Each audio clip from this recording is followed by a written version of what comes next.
Larks got their 6th run rule win of the season last night. And here at Larks Park on a Saturday night, they conclude their season series against the Fort Collins Foxes in RMBL play. Welcome into the press box, everybody, for the pregame show. My name is Hank Corsair, and looking back at last night's game, the final score was 12-1. It gave the Larks their 21st win of the season and put them back right into the win column after 2 straight losses to the Liberal BJs.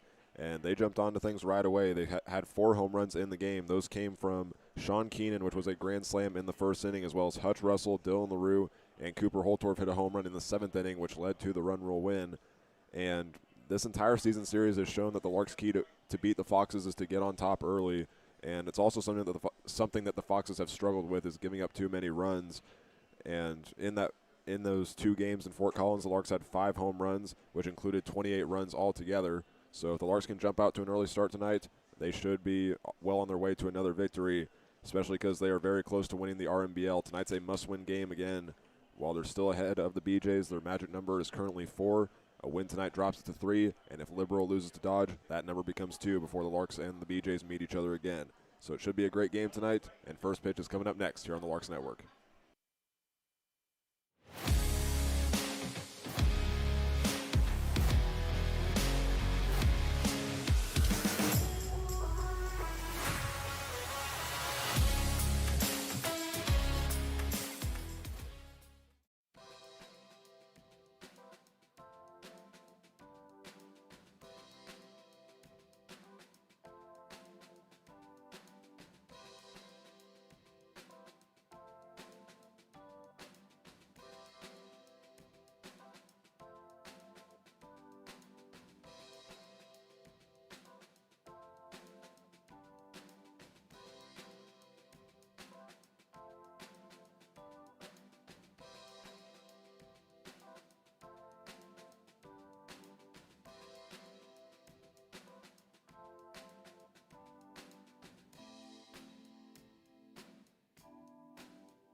The Larks have already gotten 2 season series sweeps. They're trying to make it number 3 tonight, along with Newton and Colorado.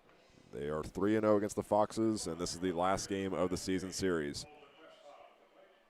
As we get set for tonight's game, the Larks are starting a new pitcher. That is number 30, Aiden Robinson, who was added to the roster on Wednesday. He is a freshman from Redlands Community College, originally from Enid, Oklahoma. Pitched in 8 games this season with the Cougars. And he gets set to face number 4, Ty Wilson, the freshman from Ontario, Canada. Fort Collins returns 7 of their 9 batters from last night's game to face the Larks tonight. First pitch is on its way from Robinson, and his first pitch as a Lark is a strike. First pitch comes almost 10 minutes past what was originally scheduled. It is 7:11, and it is 86 degrees. Again, not a cloud in the sky, and it currently feels like 89 degrees. 1 ball and 1 strike now. Robinson goes outside, and that's ball 2. Here's the rest of Fort Collins' order. After Ty Wilson is number 6, Ty Acton. Number 9, Genesis Nunez bats 3rd. Nick Bertucci is in the DH spot, batting 4th. And this one's a ground ball to Hutch Russell. And he throws it over to Tanner Norman in time for out number 1.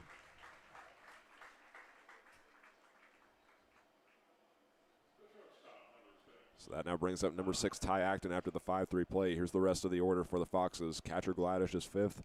Dalton Berg is 6th. Gavin Short is number 7 in the order. And the last 2 batters are both new tonight. That is Ashton Pinedo and Brody Belanger.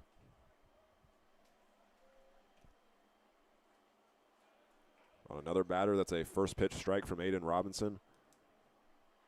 And we'll take a look at the Larks defensive alignment in just a second. Here's the 0-1. That one drops low for a ball. Cooper Holtorf moves to left field tonight. Sean Keenan is back in center field. And in right field is number 16, Ty Schmeidler. Dylan LaRue is the catcher. And he catches that one in the strike zone. It's now 1-2. Tanner Norman is at first base. Cade Green returns to second. Tabor Stokes is over at shortstop. And Hutch Russell is tonight's third baseman. On the 1-2, that's on the low inside corner. And Aiden Robinson has his first strikeout as a Lark.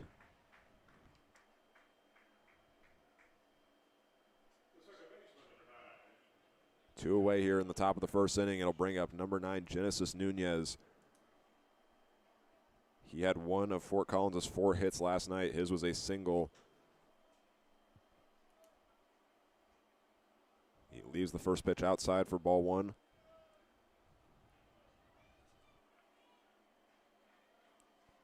Nunez is playing in his team high 29th game tonight. He gets ahead 2-0 against Robinson. Nunez is a sophomore from Queens, New York, also from Oklahoma Panhandle State, which is where their head coach, Skylar Black, is an assistant. And now Robinson finds the strike zone. It's 2-1.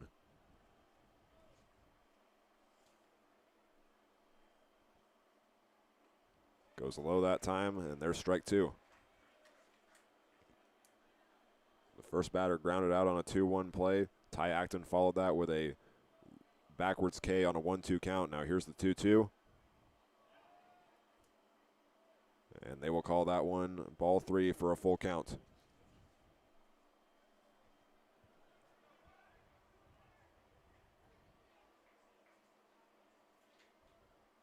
LaRue puts his glove down low. Here's the pitch.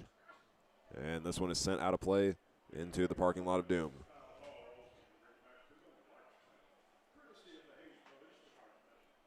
Nunez is batting third with a team high 542 on base percentage. And on the payoff pitch, he swings and misses. That is back-to-back Ks for Aiden Robinson in his first game with the team after the first batter, Ty Wilson, grounded out. We'll go to the bottom of the first inning and we'll see what the Larks can do.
Larks go 3 up, 3 down against the Foxes in the top of the first inning. And tonight they are facing number 27, Rocco Harmon, the junior from Regis. And another Fort Collins, Colorado native. He is facing number 12, Cade Green. Moves up to number 1 in the order after a 1-for-4 performance yesterday. First pitch is outside for ball 1. Here's the Larks lineup after Cade Green. It is Cooper Holtorf batting second, Hutch Russell's third. Dylan LaRue is number 4, Sean Keenan will bat fifth. Sixth in the order is Tabor Stokes. Trent Baker's in the DH spot at number 7. And Tanner Norman will bat 8th, and Ty Schmeidler is 9th. 2 balls and no strikes to number 12, Cade Green, the freshman out of Colorado Mesa.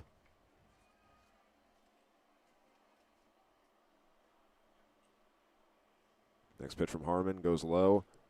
It's a 3-0 count now to Green. This is Harmon's second time facing the Larks. The first time was on June 30th, which was also his debut with the team.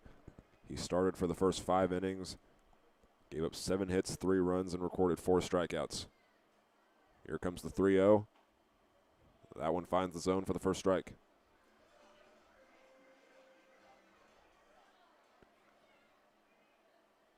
Harmon's other performance was 5 days ago when the Foxes took on Dodge City on July 6th. He was able to record 7 strikeouts in that game. And he fights back to a full count against Green, who watches another one go by.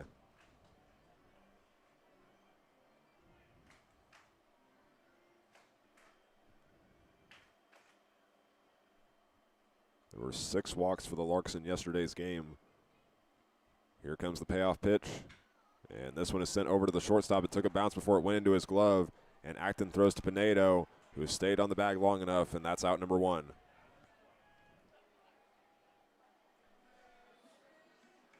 Green had a lot of power on that hit, but Acton was able to get a hold of it to throw it to first. Now at the bat is number 1, Cooper Holtorf, the left fielder for tonight's game. Played right field yesterday and went 2 for 3, which included the 2-run home run in the 7th inning that gave the Larks their 6th run rule victory.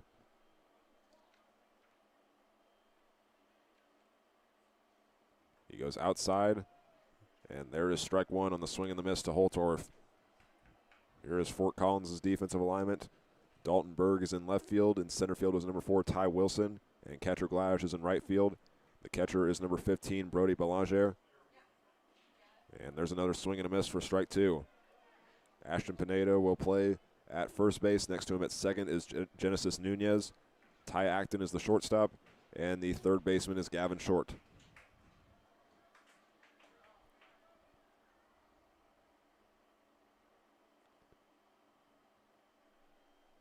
We'll see where Harmon decides to put this. Here comes the 0-2. And this one is sent into center field. Wilson runs back for it, but doesn't have to travel far. He is there, and that's out number 2.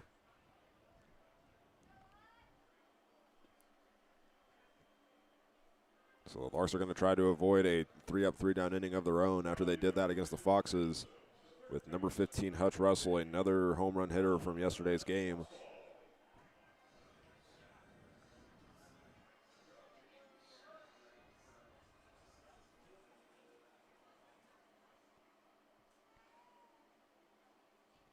Russell rests the bat on his left shoulder and watches that one go by. It found the strike zone but bounced away from the catcher. Count is 0-1.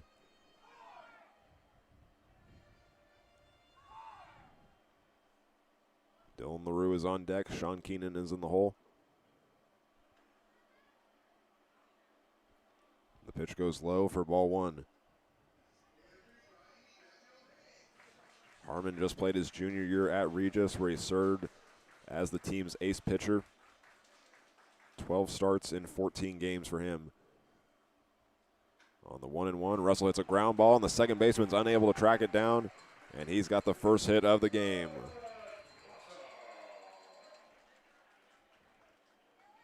He got on base in his first appearance yesterday, and he gets the hit there to keep the inning alive. Now the Larks bring up Dylan LaRue. Really, it's this 4-player stretch of batters that all got the home run yesterday. Holtorf, Russell, LaRue, and then Keenan.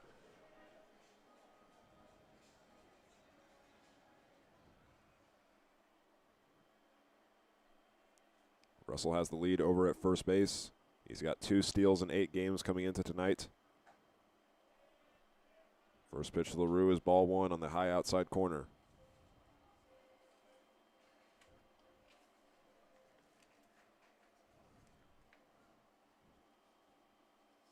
With that home run from LaRue yesterday, it gives him 10 extra base hits on the season.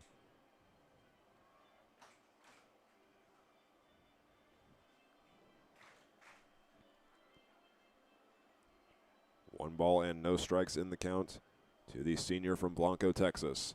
Another throw back to first base, and Russell slides back in time.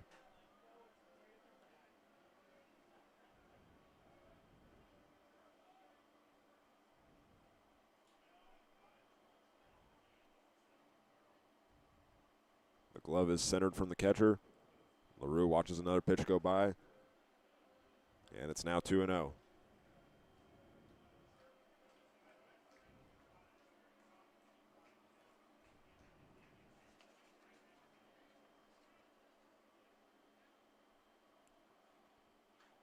And he'll foul that one out of play. It's now 2-1.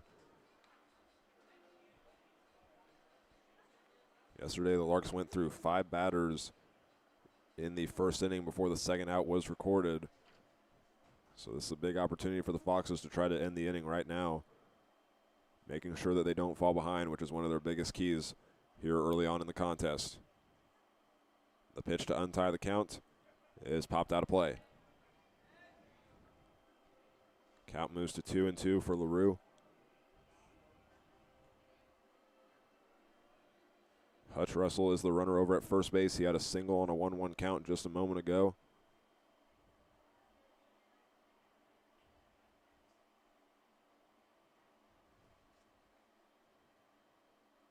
He kicks and deals. And this one is hit into a similar spot, and it's another base hit for the Larks. Russell takes off for the opposite corner. Has to beat the throw, but the cutoff man steps in first. Russell moves to third. And that is LaRue's 17th hit of the season and 50th in his Larks career.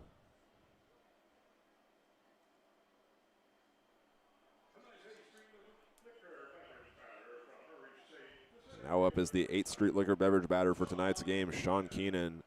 And a courtesy runner checks in for Dylan LaRue. That is Carson Lyles.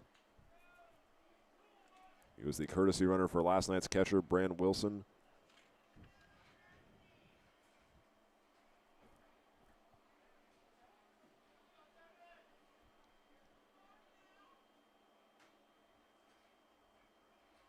Now Harmon delivers the pitch to Keenan, and this one hits the top of the net. Some woes from the fans. They thought that one was going to go over, and someone would have to try and catch it.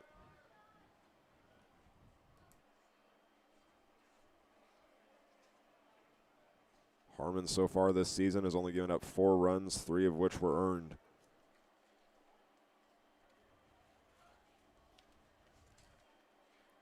LaRue has a lead over at first base. Russell's playing a little bit closer to the third base bag. The throw goes back, and LaRue is there in time.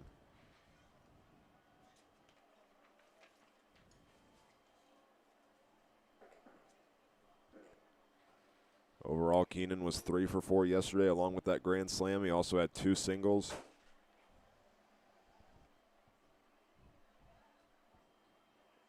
The curveball's high and outside for the first ball.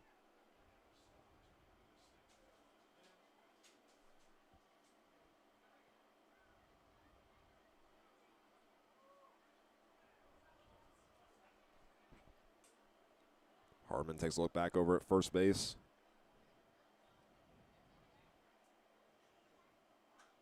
And Keenan sends this one into foul territory. Lands right next to the Larks batting cages, next to the left field bullpen.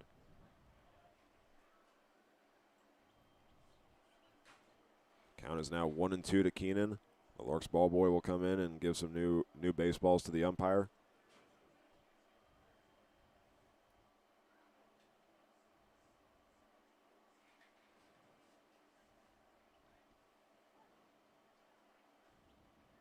Harmon takes another look back at first base. And he throws back again, and the tag was not applied in time, but that one was very close. LaRue has only recorded 1 steal this season, 2 in his Larks career.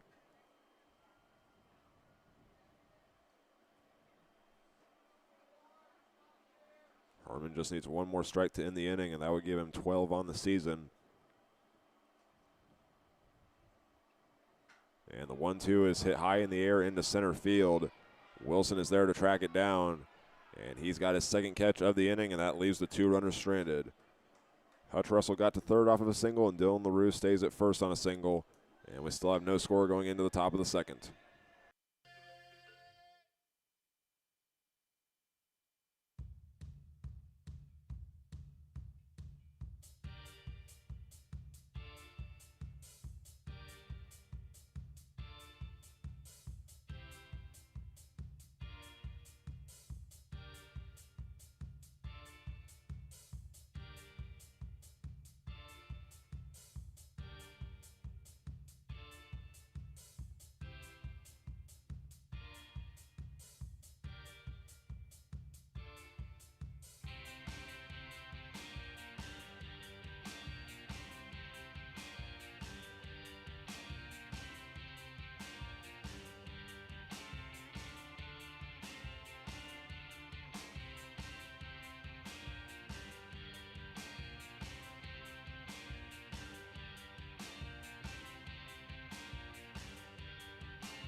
Welcome back to Hayes, Kansas for the top of the second inning. Still no score between the Larks and the Foxes in the final matchup between these two teams in 2026. Robinson deals the first pitch of the inning to number 32, Nick Bertucci. He moves to the DH spot tonight after playing right fielder last night. Only got on base 1 time on a fielder's choice play. Other than that, he was 0 for 2. That strike makes the count 1-1 from Robinson. Struck out the last 2 batters in the top of the first inning. And the Larks went 3 up, 3 down against the Foxes. He goes to the outside corner again, and Robinson is ahead with 1 ball and 2 strikes.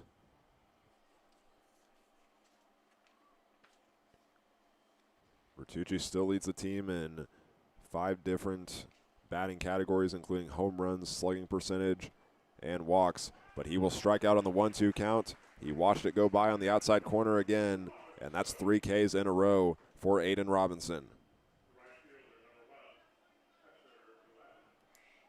Next up for Fort Collins is number 1 catcher Gladish. He was in left field for last night's game. He moves over to right field tonight. Went 0 for 3 against the Larks, but he is ahead on his first plate appearance. It's 1-0.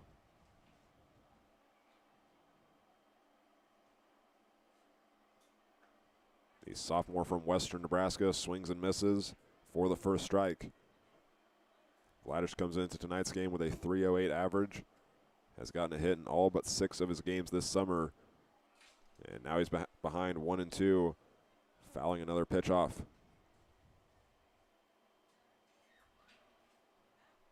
Time will be called for the Larks ball boy to go get another foul ball.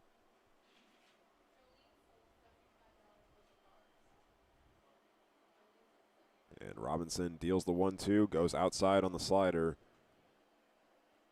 but that will even the count up.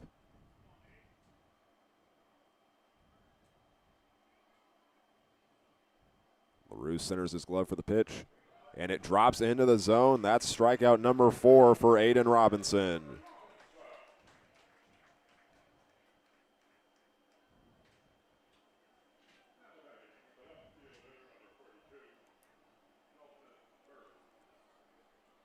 We'll see how Aiden Robinson approaches this one. He faces number 42, Dalton Berg. Gavin Short is on deck for the Foxes.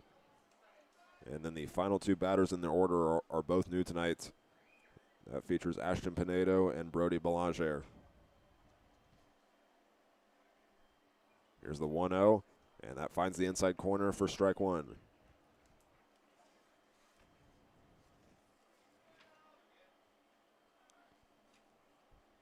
Berg is a sophomore from Frederick, Colorado, just played at McCook Community College. Count now moves to 2-1.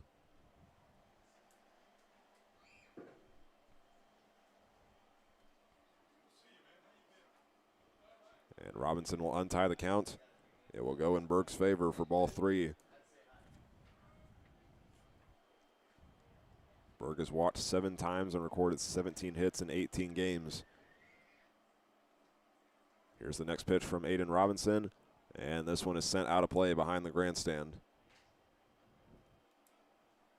That is the second full count of the night now for Robinson against the Foxes. The first one was against the third batter, Genesis Nunez, who struck out swinging, and that ended the first inning. Here's the payoff pitch, and this one is grounded foul. Very close to the first base bag, but the field umpire was the first one to throw his hands up.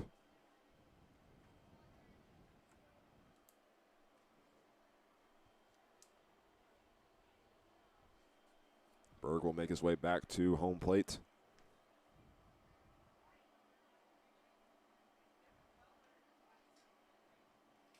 The right side of the Larks infield playing very far back. And that is a strikeout again. Aiden Robinson ended the first inning with 2 straight strikeouts. He gets 3 in a row in the top of the second, giving him 5 in his first outing. The 6, 7, 8 batters are up next for the Larks as they look to strike first in the final game of this 5-game homestand.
Back here at Larks Park for the bottom of the second inning.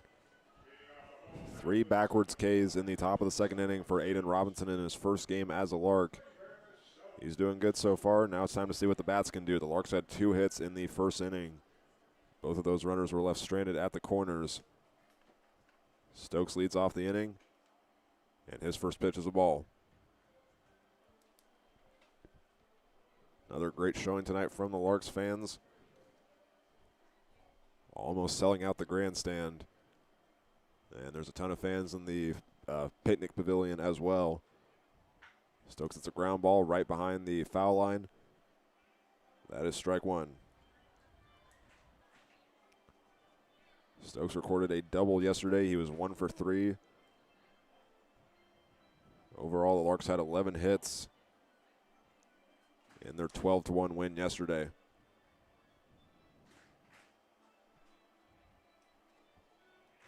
So they'll take some time to let a Lark go and retrieve that. It's Jackson Ramos making his way out there into the corner of left field to go get it. 1 ball and 1 strike to the incarnate word transfer Tabor Stokes. Here comes the pitch. That one drops a little bit too low and it ties things up.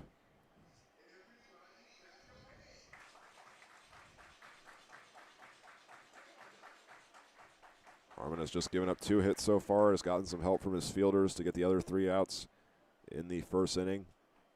Comes into tonight's game with 11 strikeouts in 2 games, a majority of those from his last appearance, which was on July 6th against Dodge City.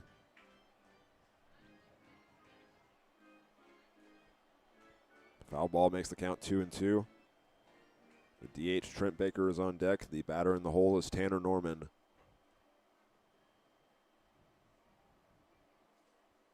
Harmon gives a nod to Belanger, deals the 2-2, and Stokes will foul another one off. He will now await pitch number 6 from the junior out of Regis.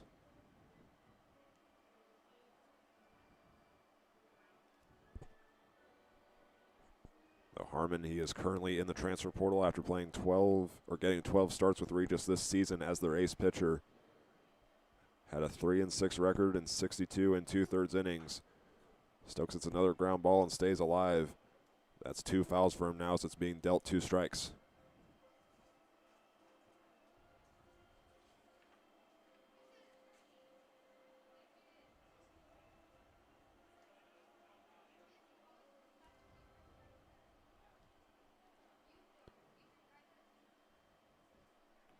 Harmon looking for his first strikeout, and he gives Tabor Stokes a full count. It is 3-2. This next pitch will be number 8.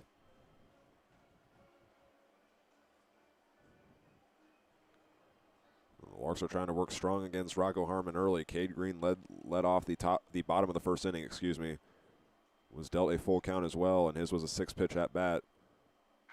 And Stokes hits this one high in the air into left field. Berg runs after it, and this one bounces in foul territory right at the base of the foul pole, just slightly to the left. Very close to a fair ball. Just didn't land in the right spot.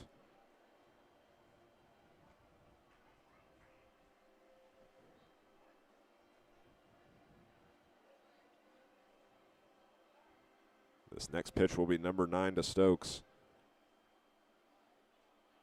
He's playing in career game number 89 tonight.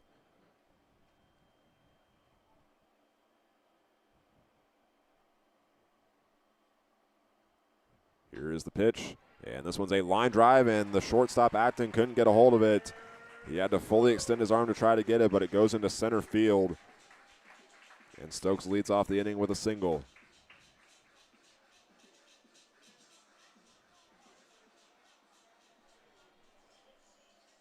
So with the runner on, that brings up Trent Baker. This starts the bottom third of the Larks order. Tanner Norman is on deck. Ty Schmeidler is in the hole.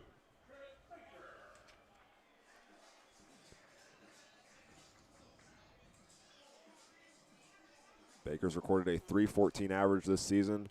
This is just his 11th game in the batting order, and he fouls off the first pitch. Yesterday, Trent Baker was 1 for 2. His lone hit was a double, and he also walked twice. Also scored 2 runs.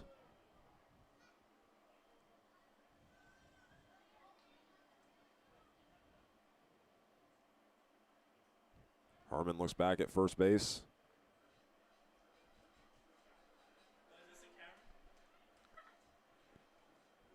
And our Larks celebrity ticket sellers are walking by before the next pitch.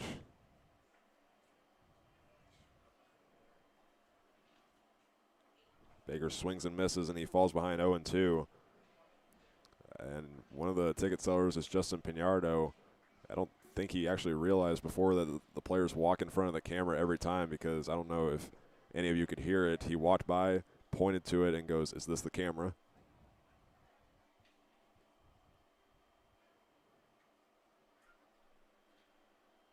Another throw back to first base from Rocco Harmon before dealing the 0-2. The Larks only had one steal attempt yesterday, which they were successful on. That one came from Trent Baker. It's the first time they had recorded a steal since before the first game of the Liberal Series.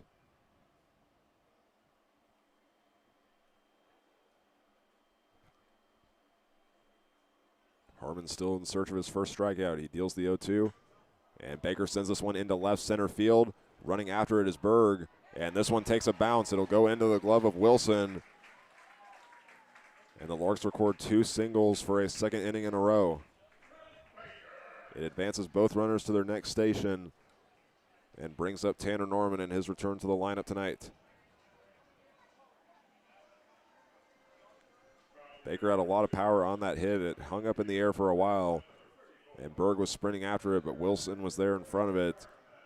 He decided to let it drop. Now this is an opportunity for the Larks to score their first runs of tonight's game with no outs. Tanner Norman is the one up to bat. This is his 20th game of the season. He has 15 hits, giving himself a .214 average. And Harmon's first pitch to him is strike one on the high outside corner.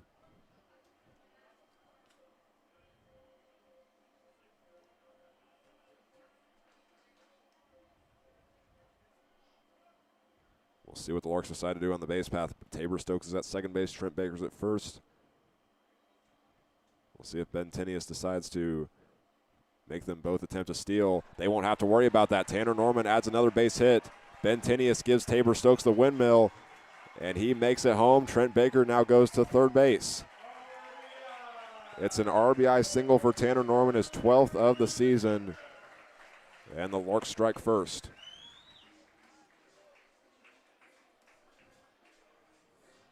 I think it actually took a while for the left fielder to pick the ball up. That was how Baker was able to make it all the way to third base.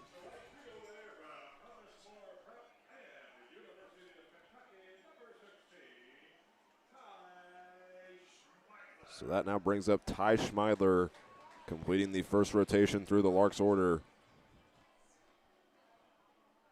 Schmeidler stands in the left-handed box.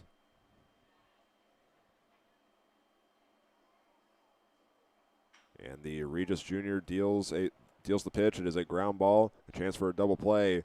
Another run does score, but Schmeidler is out at first on the double play.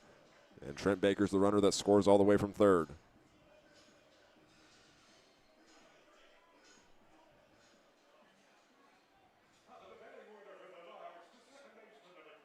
The Larks now go back to the top of their batting order with Cade Green.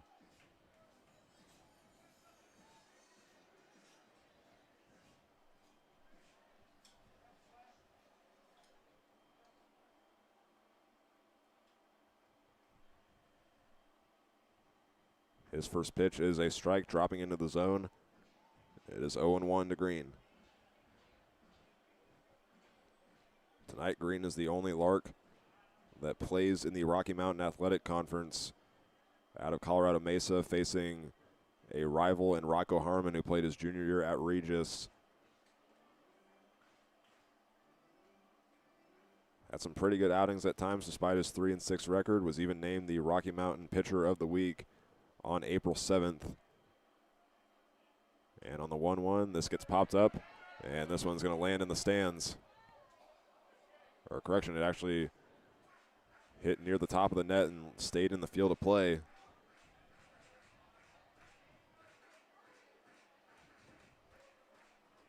Green is down to his last strike. There is currently 2 away. Both of those outs were recorded on the double play just a moment ago. The Larks have already scored 2 runs from Tabor Stokes and Trent Baker.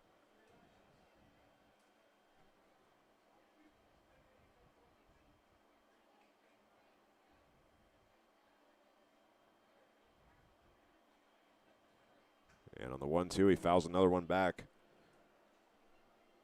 Green staying alive against Rocco Harmon.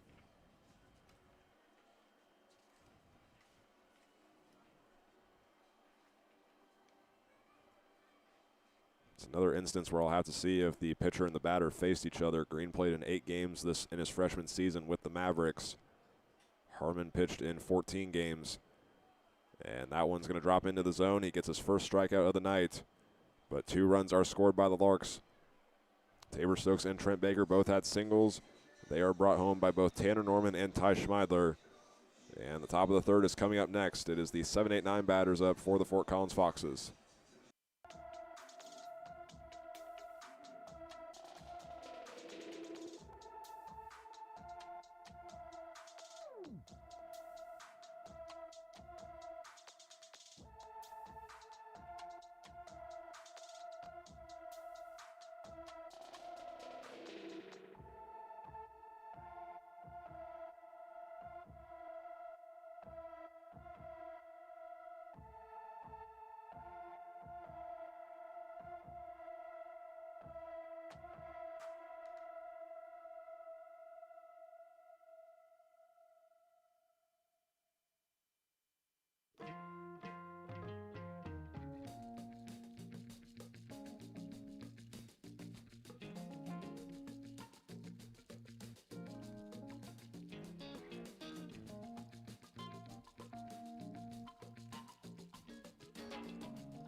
The Larks scored 2 runs on 3 hits in the bottom of the second inning to score the first runs of tonight's game.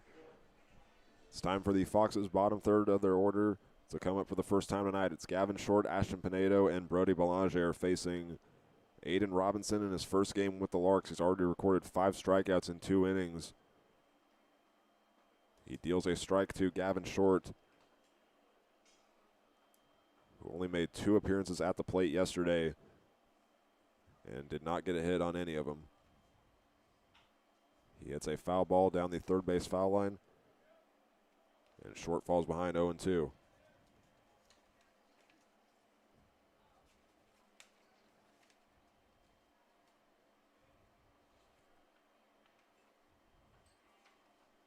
So they'll wait a second for another player for the Larks to go and retrieve the foul ball. Now Gavin Short, the sophomore from South Mountain Community College, awaits the pitch. Thought about going around, but that one was low and inside. That is the first ball of the inning.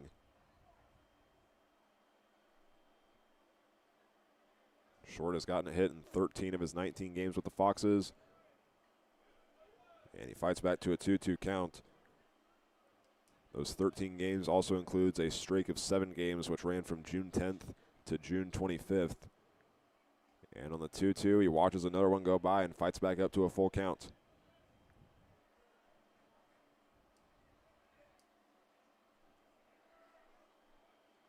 Robinson has not let a runner get on the base path tonight.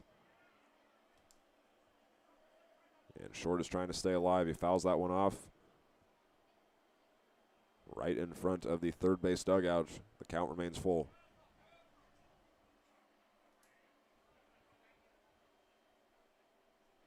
And a swing and a miss on the payoff pitch. It's a drop third strike. And Tanner Norman gets the catch, and there's out number 1. That is the 6th K in 7 batters faced for Aiden Robinson.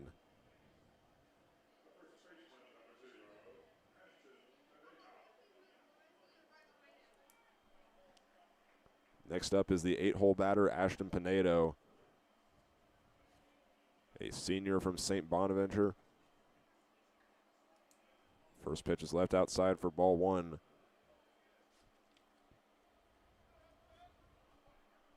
This is the 17th game of the season for Pinedo.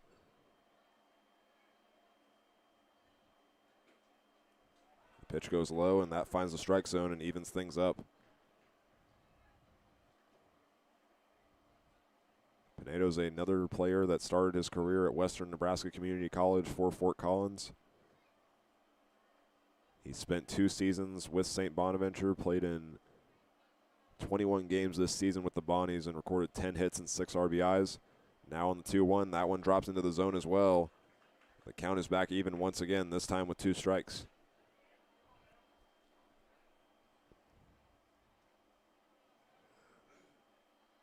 Robinson goes to his full windup, half-hearted swing, and it's another full count. Pinedo did not go around.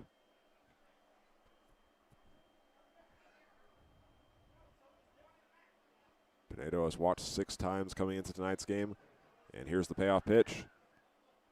Just misses on the outside corner, and that is going to be the first base runner of the night for the Foxes.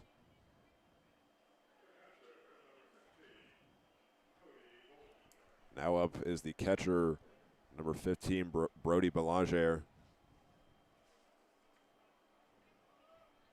Both him and Pinedo are new to the lineup tonight. And Belanger is playing catcher tonight. He is another Division I player, just spent his freshman year at Northwestern State down in Louisiana. And he's going to deal with a strike on his first pitch. Belanger's gotten 4 hits in his last 2 games.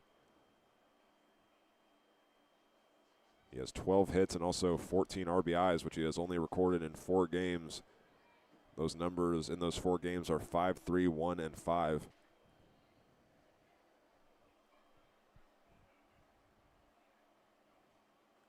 Here comes the 1-1.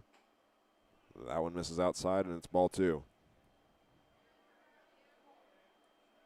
Top of the order is up next for the Foxes with Ty Wilson, Ty Acton, and Genesis Nunez. And the pitch to untie the count is hit high in the air, deep into center field. Keenan goes back for it, and he's able to track it down. A very good hit there by Brody Belanger in his first at-bat, but Keenan was able to track it down. The runner at first stays put, and there's now 2 away.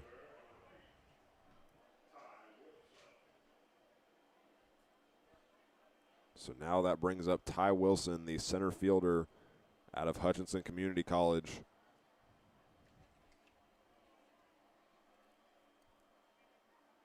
Played in 41 games in his freshman season with the Blue Dragons. Leaves the first pitch outside against Robinson for ball 1.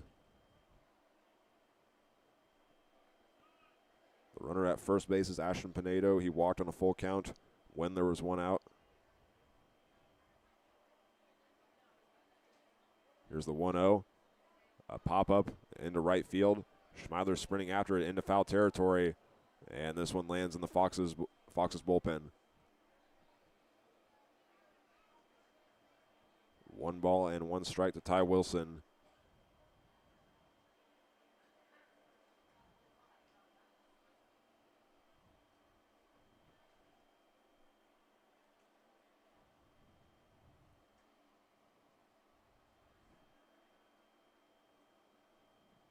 Robinson's having a very good outing so far. 6 strikeouts in his first time through the Foxes batting order.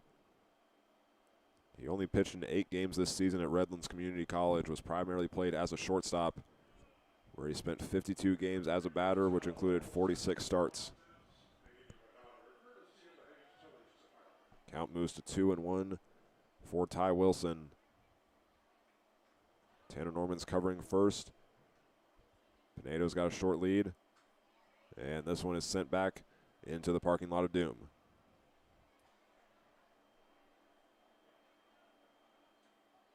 The count is now 2 balls and 2 strikes.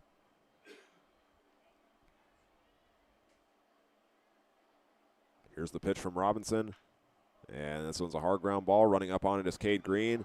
And he collides with the runner, Ashton Pinedo. And he is out at second because of that. So that will take us now to the bottom of the third inning. Ashton Pinedo is the only base runner to get on. And he gets out on the base path for out number 3. The Larks are still ahead 2-0, and we'll be back in just a moment here on the Larks Network.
Rocco Harmon returns to the mound for the bottom of the third inning. He faces the 2-3-4 batters for the Larks.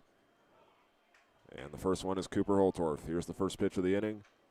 And he grounds this one over to the shortstop. He makes a diving play, but bobbles it at the end. And that will be listed as a single on the infield for Cooper Holtorf. That's now 6 hits in 3 innings for the Larks. And now to bat is Hutch Russell. He had a single of his own in his first appearance in the first inning.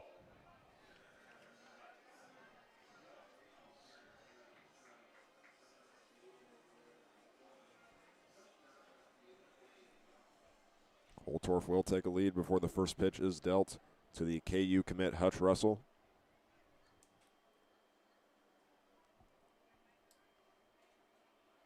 Throw goes back to first. Holtorf is back in time. No pitchers have warmed up so far for the Foxes. Harmon has pitched 12 innings in his 2 starts. When he first played the Larks on June 30th, he pitched in 5 innings, so he had 7 innings against Dodge City on July 6th.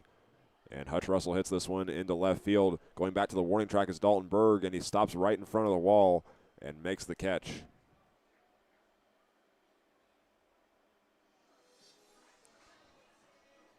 That was a deep hit, but right in front of the warning track. That's out number 1. And out to bat for the Larks is their catcher, Dylan LaRue. He had the other of those 2 hits in the first inning. He was held up at first base after the 3rd out was recorded.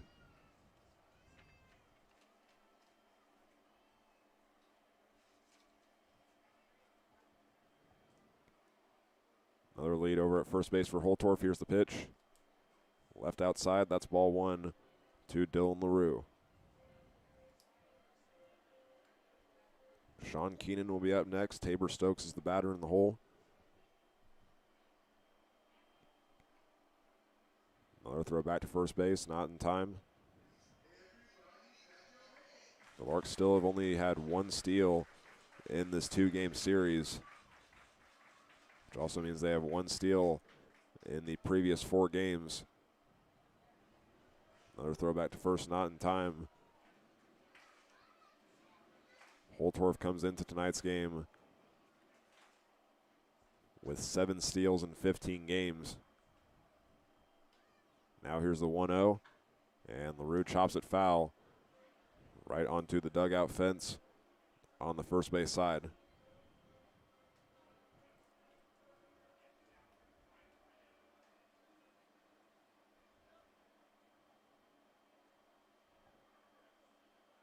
One ball and 1 strike with 1 out. Harmon kicks and deals, and that finds the low part of the strike zone. LaRue falls behind 1-2. Rocco Harmon already has 1 strikeout so far in the second inning. He got a backwards K against Cade Green.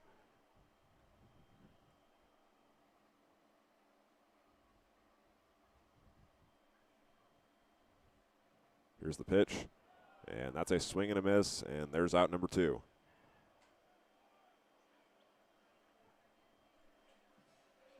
With 2 away, the next batter up is number 7, Sean Keenan. He is tonight's 8th Street Liquor Beverage batter. His first appearance, the ball went in play but was flown out into center field, caught by Ty Wilson.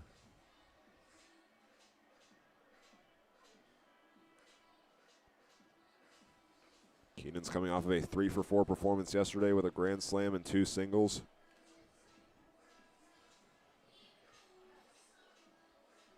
It was actually not the first time that he's had a grand slam against the Foxes.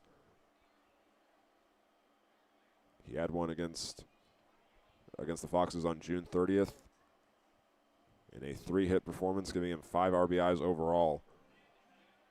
He falls behind with 1 strike.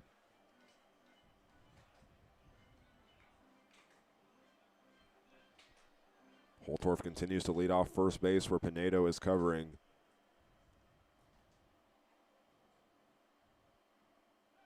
Another throw back to first. I think that's now like 5 or 6 from Harmon trying to get Holtorf out. He got the single on the first pitch of the inning, but 2 outs have followed since then.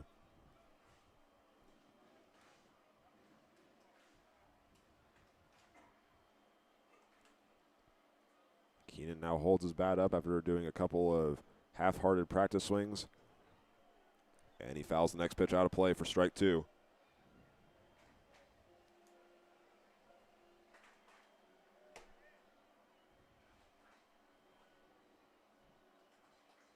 He will now readjust his batting gloves before going back up to the plate.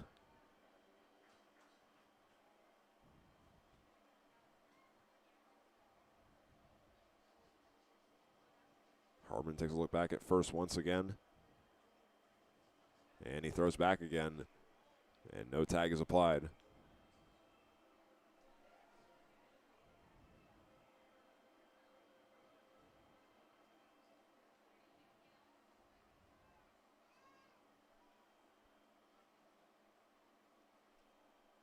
Catcher Belanger centers his glove, and this one gets fouled back, and Holtorf took off for second base, but will have to go back.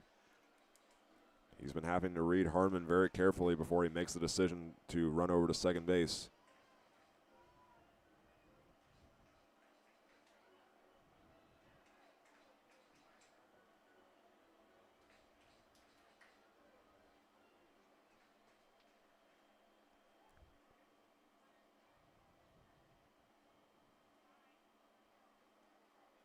Here's the 0-2 from Harmon, and that's low and inside for a ball.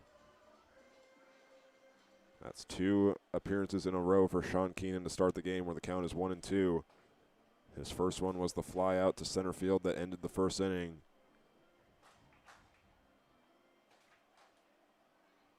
If he can get on base, Tabor Stokes will come up next, and he was the first run of tonight's game. The pitch goes outside, and the count evens up at 2-2.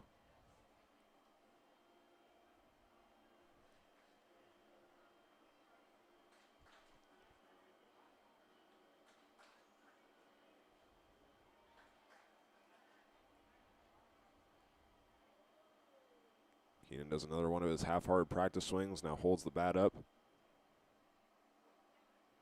Here comes the pitch from Harmon, and this one is hit deep into right field, and it drifts into foul territory.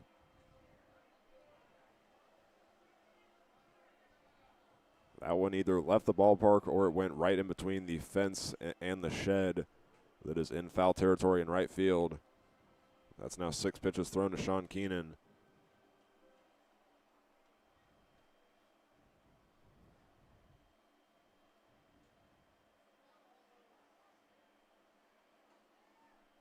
The Larks have multiple hits in every inning so far. Sean Keenan trying to keep that true. And another throw goes back to first base. I should have been keeping track, but I believe that's number 8 that Harmon has thrown back to Holtorf over at first.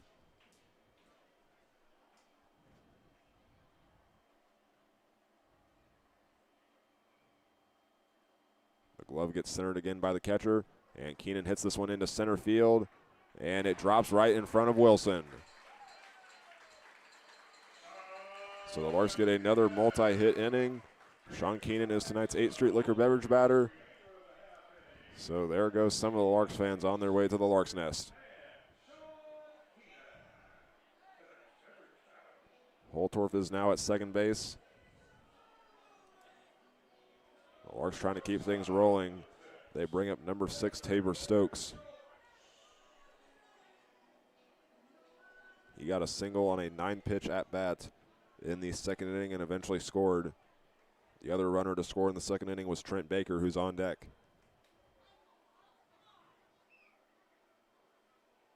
Here comes the pitch, and Stokes pops this one up, and the second baseman gets under it. That is Nunez, and he makes the catch and ends the inning. The runners are left stranded at first and second base, and the Larks still have a 2-0 lead. We will be back in just a moment for the top of the 4th.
Tonight's edition of Saturday Night Baseball is sponsored by McDonald's. I'll get to that in a second. The ball goes in play on the first pitch of the inning. And the Larks get out number 1 in the top of the 4th against Ty Acton. It's a 1-3 play, and that brings up Genesis Nunez. As I was saying, tonight's game is sponsored by McDonald's of Hayes, Russell, Waukene, and Dodge City, Ellis Estates, and Keithley Funeral Homes. Tonight is McKids night here at Larks Park. We've had some of the McKids run around the base path in between innings. And it's been a good night so far. Another great showing from the Larks fans. Pretty good weather, not too hot. And on the 0-1, Nunez sends this one into center field. Sean Keenan tracks it down, but Ty Schmeidler's the one that calls for it. And Schmeidler has the catch for out number 2. And the Larks have made a change on the mound. After 3 innings, they sub out Aiden Robinson after a very impressive first performance with the team. Only gave up 1 walk and struck out a total of 6 batters in his first time going through the lineup. The new pitcher is number 27, Sammy Fredrich, out of Gateway Community College. He deals a strike to Nick Bertucci.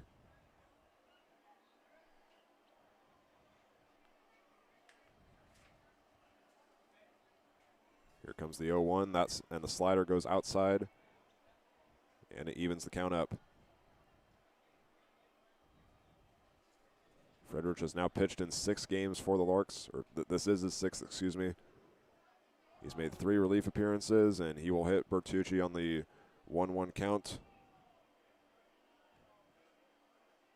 And the DH goes over to first base.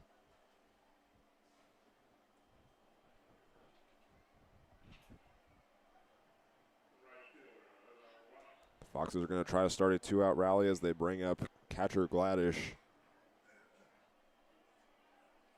He struck out looking on a 2-2 count in the second inning. It was him, Bertucci, and Berg who were all backwards Ks in the second inning in a 3-up, 3-down inning for Aiden Robinson. The count is 1-0.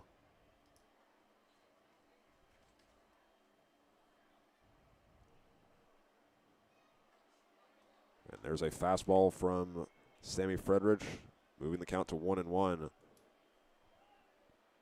Gladish has a .308 batting average, a .551 slugging percentage in his 27 games in Fort Collins. Here's the pitch. Fredrich goes inside, and there's ball 2. His hat flies off once again. That seems to happen quite a bit because of how much power he puts on the ball. He takes a look back at first base where Bertucci is standing. He goes outside on the 2-1, and that's ball 3. Bertucci is just the second base runner of the game for the Foxes. The other one was in the previous inning. Ashton Pinedo walked but got out because he collided with Cade Green. And when that happens, the runner is called out.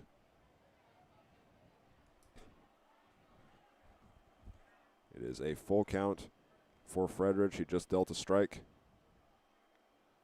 He comes into tonight's game with eight walks and 9 strikeouts, and he gets strikeout number 10 against the 4th batter of the inning. 1 runner is left stranded in the top half of the 4th inning. The Larks are going to try to extend their lead in the bottom half of the 4th as they lead 2-0.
Trent Baker leads off the bottom of the 4th inning, still facing number 27, Rocco Harmon.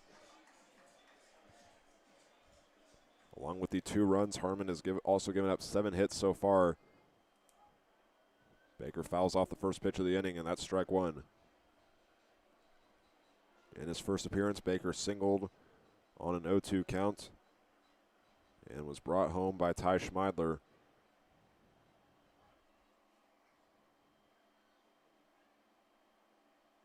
Here comes the 0-1 from Harmon, and that's another swing and a miss for Baker. Tanner Norman is in the on-deck circle. Ty Schmeidler is in the hole.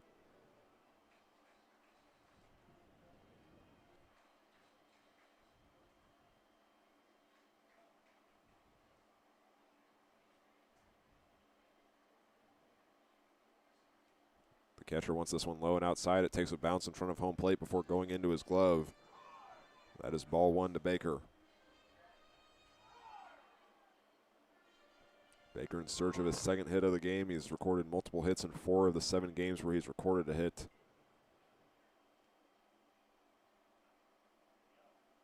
Here's the pitch from Harmon. And that one takes a bounce in front of home plate as well, and the count moves to 2-2.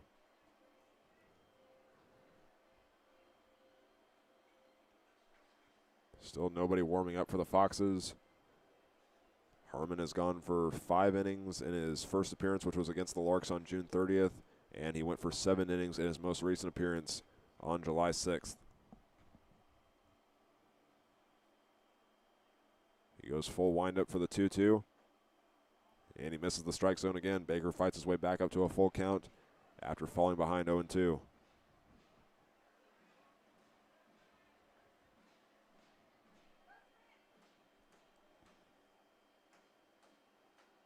So far, there have been 2 full counts before this for Rocco Harmon against the Larks. And he strikes out Trent Baker, swinging and missing. That is his third strikeout of the game. And it brings up number 34, Tanner Norman. He got an RBI single in the second inning that scored Tabor Stokes and got the Larks on the board.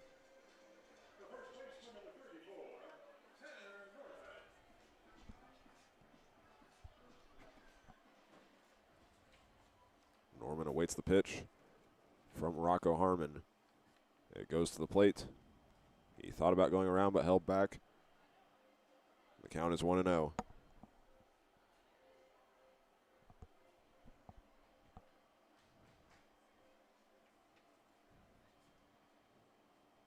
Middle part of the infield playing back for the Foxes, and Norman sends the ball out of play. 1 ball and 1 strike.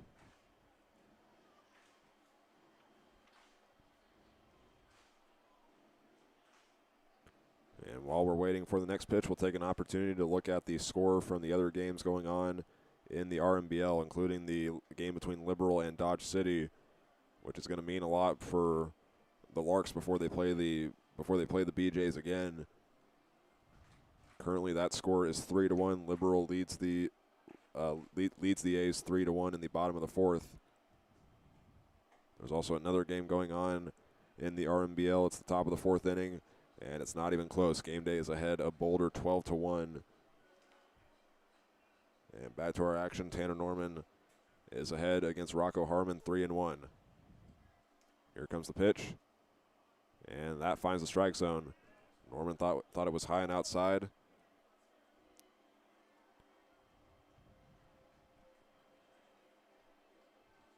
But now Harmon will have to face back-to-back batters with a full count.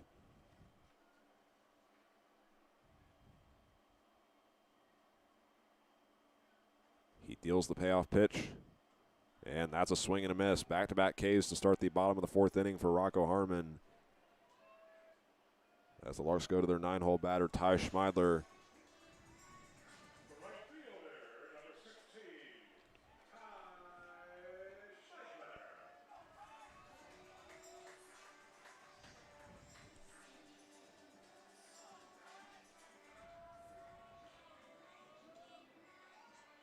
Schmeidler goes into the left-handed batter's box to face Rocco Harmon.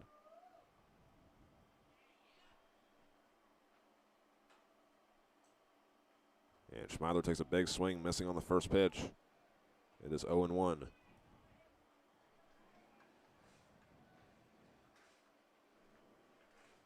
So far tonight for Harmon, He has still given up 7 hits.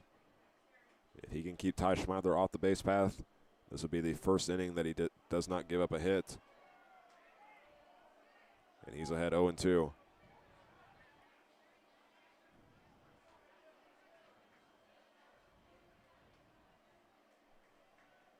He's gotten 2 strikeouts in a row, had 2 in the previous 2 innings. Here's the pitch. And Schmeidler lines this one into left field. And getting there in time is Dalton Berg for out number 3. So the Foxes go 3 up, 3 down against the Larks. 2 strikeouts and a flyout. It's time for the top of the 5th inning. The Larks are still ahead 2-0.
Sammy Fredericks goes back to the mound for the top of the 5th inning. He is the relief pitcher for Aiden Robinson, who pitched the first 3. And the first pitch is fouled back into the net from Dalton Berg, number 42. He's in left field tonight. And this is his 2nd appearance. He struck out looking on a full count in the 2nd inning.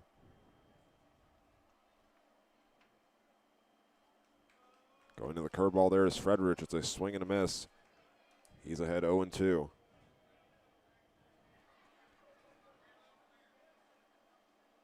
Berg has recorded 17 hits this season and is trying to avoid getting struck out a 2nd time. Here's the pitch, and that time it goes outside for ball 1. In the last inning when Fredericks came in, only 1 base runner got on, and Fredericks also recorded his 10th strikeout of the season. Now on the 1-2, he goes to the outside corner, and the count evens up.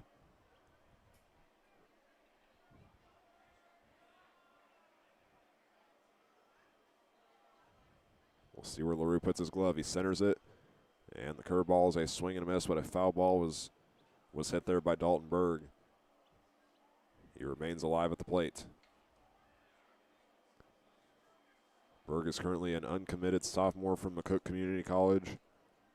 Recorded 109 career runs and 121 career hits. And he swings and misses on the 2-2, and that's Fredericks' 2nd strikeout of the game and 2nd in a row.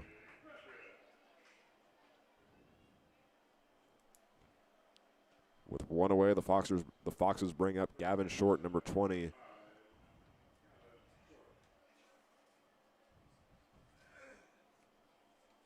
Short is a sophomore from Phoenix, Arizona. Faced a full count in his first appearance and was struck out on a drop third strike. He leaves the first pitch upstairs for ball one. Fredericks' hat falls off once again.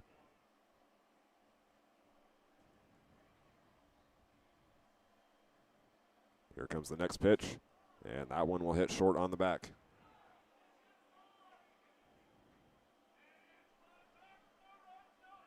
He goes to first base, and now up is number 0, Ashton Pinedo.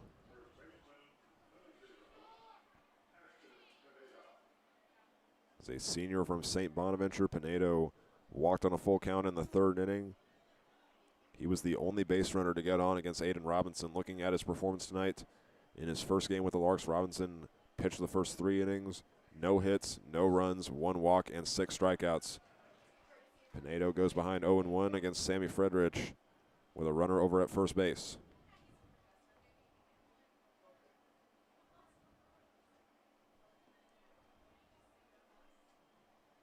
LaRue centers his glove again, and that one drops into the zone as well.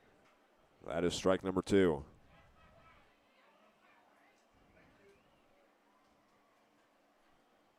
Gavin Short has a lead at first base. Here comes the 0-2 from Friedrich, and that's fouled back into the net.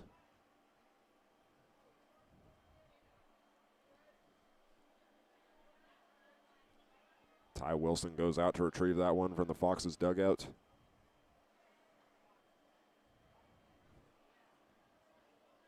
Friedrich is looking for out number 2. He looks back over at first base, and the throw went back there, but no tag was applied from Tanner Norman.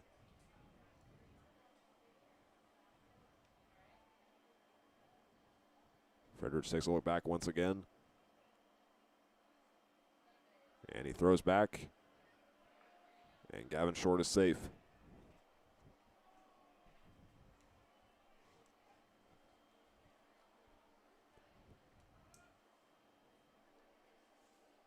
Pinedo is behind 0-2. And he is dealt his first ball there.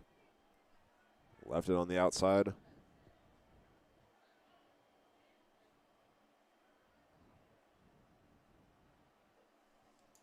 Another throw back to first base, not in time again. Pinedo, a Division I player for the Foxes out of St. Bonaventure, has just walked tonight, excuse me. He pops up the 1-2, and that goes out of play. It lands next to the Foxes bullpen. And Pinedo now awaits pitch number 6. So he spent these last 2 years at St. Bonaventure, started his career at Western Nebraska Community College. And Pinedo was a first-team All-Region selection in 2023. He chops this one over to Hutch Russell. He throws it down to first base, and there's out number 2 with Gavin Short advancing to second base.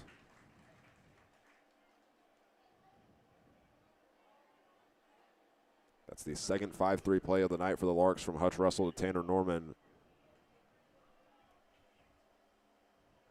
Now with 2 away, Brody Belanger comes up to bat for the second time tonight. This completes the second rotation of the order for the Foxes. The Larks will be back to the top of their order for the bottom of the 5th. They went through their second rotation in the last inning. Here's the pitch, and that one misses upstairs. It is 1-0. Belanger flew out to center field in the third inning. He has gotten 4 hits in his last 2 games. And now here comes the 1-0. And that drops into the strike zone. It is 1-1. Friedrich has gotten 2 Ks so far. 1 is backwards, 1 is forwards.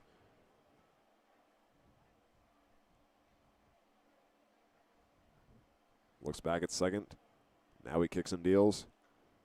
And this one is fouled back over the grandstand.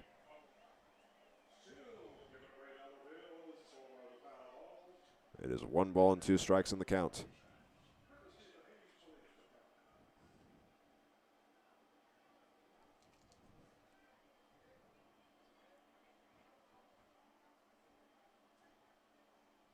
Fredericks comes set. Big lead over at second base as he looks back, and here's the pitch. Swing and a miss, and that is K number 3 for Sammy Fredericks. 9 strikeouts for the Larks altogether, and through these first 5 innings, they have pitched a combined no-hitter. The Larks are back to the top of their order. When we come back for the bottom of the 5th inning, they are still up 2-0.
Back here at Larks Park for the bottom of the 5th inning.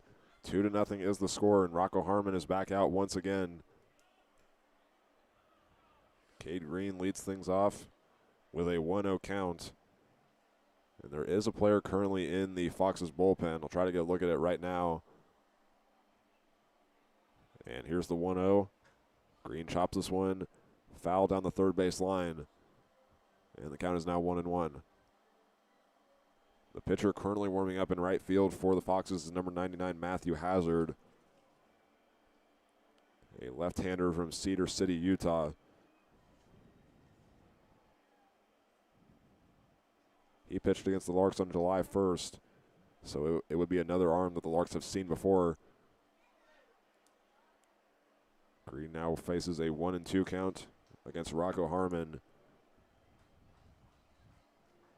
When Harmon made his debut for the Foxes against the Larks on June 30th, he pitched for 5 innings. And he might even go for longer tonight because he's only given up 2 runs, and the pitcher currently in the bullpen, Matthew Hazard, is only really just stretching his arm. But Green strikes out on a 1-2 count. And with 1 out, the Larks bring up their second batter in the order, Cooper Holtorf. 1-for-2 start tonight for him. Flew out to center field in the first inning, and in the third, he had a single that would eventually advance him over to second base.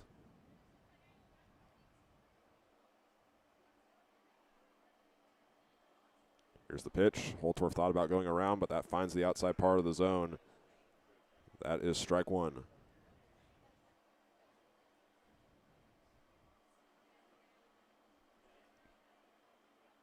Catcher puts his glove low and outside. Holtorf does not go around. The count evens up at 1-1.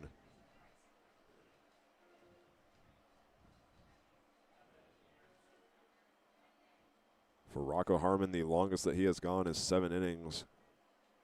So they're going to try to use him for as long as possible, especially because last night the Foxes pitched a total of 4 guys, That included Jackson Sanders, Connor Kearns, Joseph Merrick, and Connor Grease. Now the count is 1-2 to Cooper Holtorf.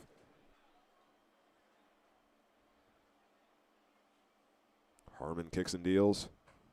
And that one misses upstairs for ball 2. Hutch Russell is up next. Dylan LaRue is in the hole. The 2 through 5 batters tonight for the Larks all had a home run last night.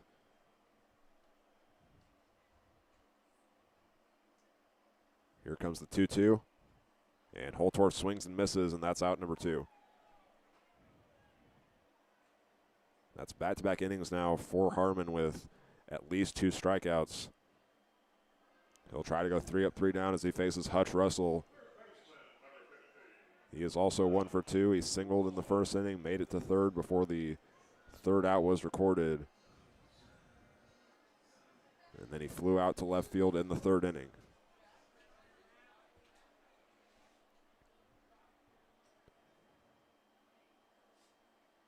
Here's the first pitch to Russell. He leaves it low and outside, and it's 1-0.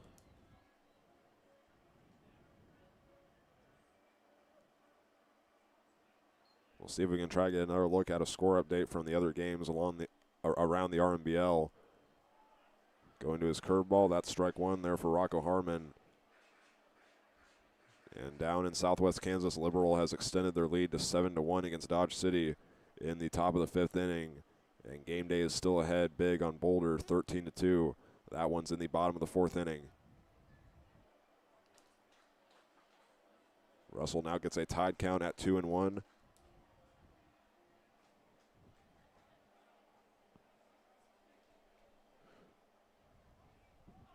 And here comes the pitch. And Russell fouls that one back. 2-2 is the count.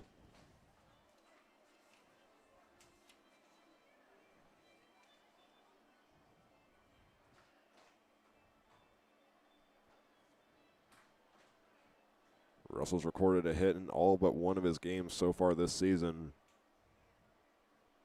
Started the season on a 6-game hit streak. And on the 2-2, he will foul this one back. And he will now wait pitch number 6.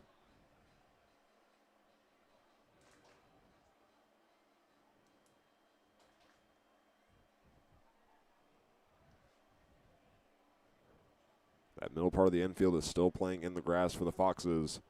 The next pitch is sent to the plate. It's a ground ball over to Nunez. Bobbles it for a second, but recollects it. And he throws it to first in time for out number 3. That's back-to-back 3 up, 3 down innings for the Foxes against the Larks. And now we go to the top of the 6th inning, where the Foxes will be back to the top of their order.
Sammy Fredericks goes back out for the top of the 6th inning, deals a ball to Ty Wilson. He will be followed by Ty Acton and Genesis Nunez. Larks pitching has done a good job so far. This one is going to roll foul on the bunt from Wilson, moving the count to 1-1. He placed it pretty well, just was unable to keep it fair. Now Wilson will walk back to home plate. Wilson has put the ball in play twice tonight. He had a ground out in the first inning, and then in the third inning, it was a play where he had Ashton Pinedo over at first base. He put it over to the second baseman, Cade Green, and a collision occurred, so Pinedo got out on an interference play, and that ended the third inning. 2 balls and 1 strike now to Wilson. And here's Fredericks' next pitch. This one is popped up high into the air. Green's the one that calls for it. And now he waves it off at Schmeidler that's going to go for it, making the run all the way from right field. He makes the catch. And there is out number 1 in the top of the 6th inning.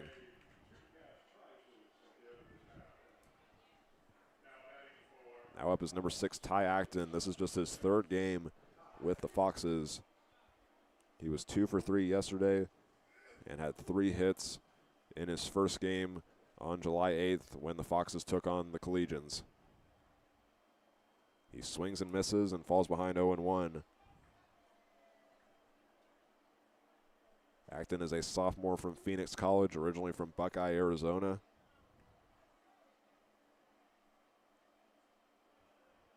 Next pitch takes a bounce for ball 1. Looking at how his career has gone so far, he played in 45 games this season at Phoenix, scoring 27 runs off of 51 hits and putting together a .349 batting average, but he originally started his career at New Mexico State. He chops the 1-1 into the glove of Hutch Russell, and the throw to first is in time for out number 2.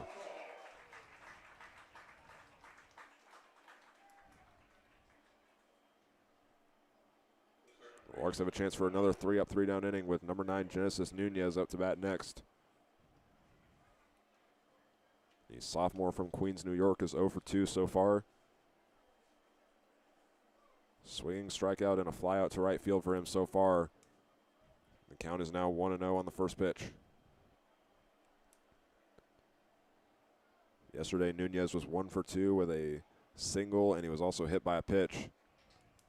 He's now going to work ahead 2-0.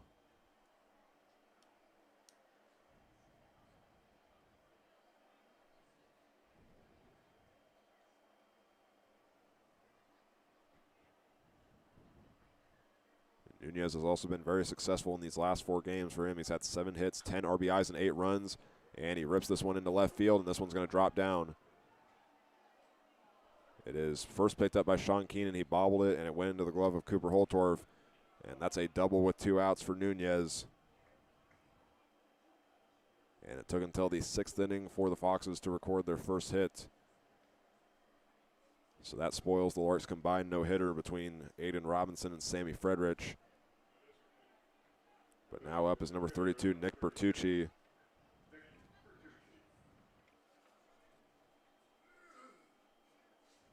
Still in search of his first hit of this series.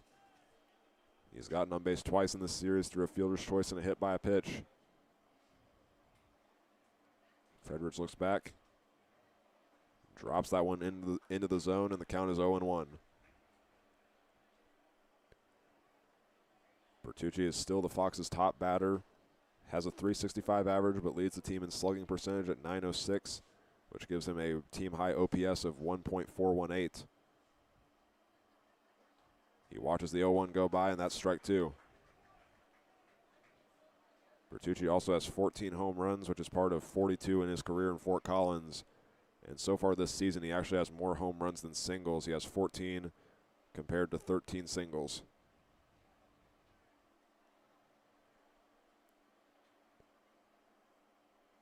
Here comes the 0-2 from Fredericks. He targets the outside part of the plate, and that's called ball 1 by the home plate umpire.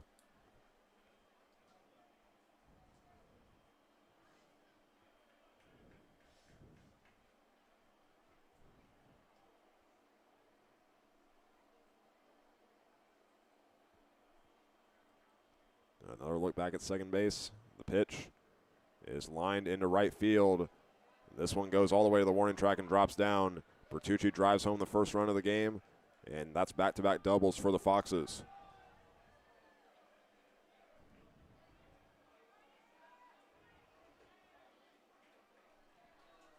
Keith Harper will now make his way out to the mound.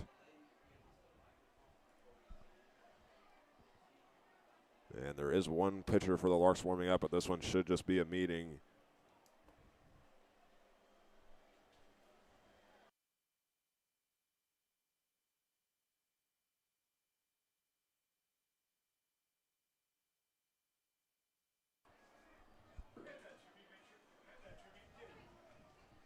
The pitcher currently warming up for the Larks right now is number 19, Hunter Cogill.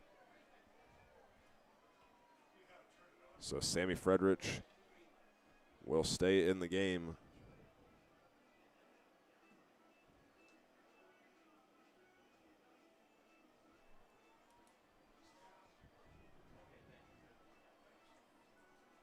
Now up for the Foxes is catcher Gladish.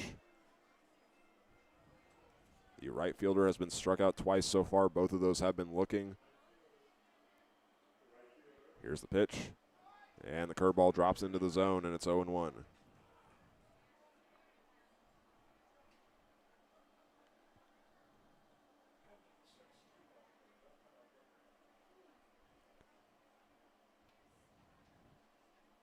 Fredericks goes outside now, and that's ball one.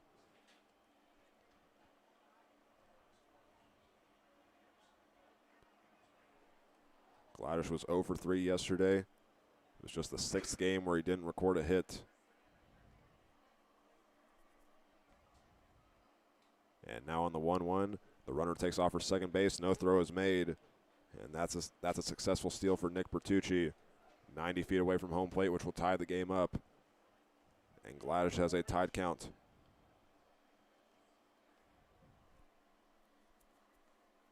Here's the 2-1. And this one is going to be fouled. Landed right next to the ankle of Gladish.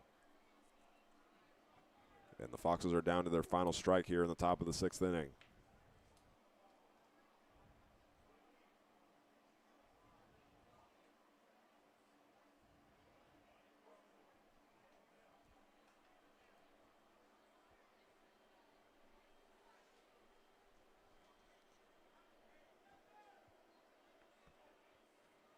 Gladish trying to avoid being struck out for the 3rd time tonight. Frederich going in search of his 4th strikeout, and he gets it right there. He caught Gladish looking. It's the 3rd time that Gladish has a backwards K in his column. And the Foxes do score 1 run, but leave the tying run stranded at 3rd. It'll be the Larks' turn up to bat next in the bottom of the 6th. Up next.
The Foxes spoiled the Larks' combined no-hitter in the top of the 6th inning, getting 2 hits and scoring 1 run. And now leading off in the bottom of the 6th inning is Dylan LaRue. He fouls off the first pitch. He is still facing Rocco Harmon. But the Foxes do have 2 pitchers currently warming up right now.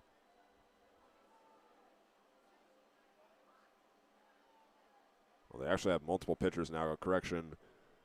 But the only pitcher warming up right now is Matthew Hazard still. So from the way things look right now, they will go to a left-hander after Rocco Harmon, who pitches as a right-hander. Here's the 0-1. That one misses outside, and it evens the count up. LaRue's going in search of his 2nd hit tonight. He singled in the 1st inning.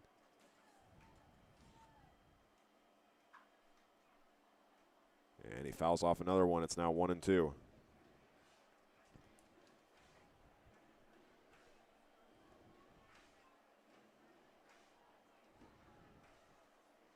Sean Keenan is on deck. Tabor Stokes is in the hole.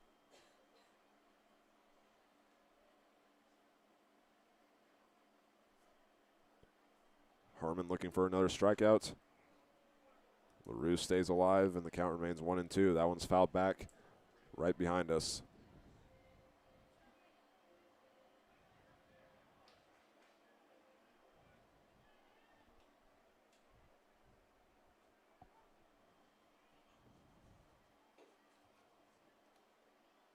Catcher puts his glove on the outside. Here's the pitch to LaRue. And it is evened up once again with 2 balls and 2 strikes.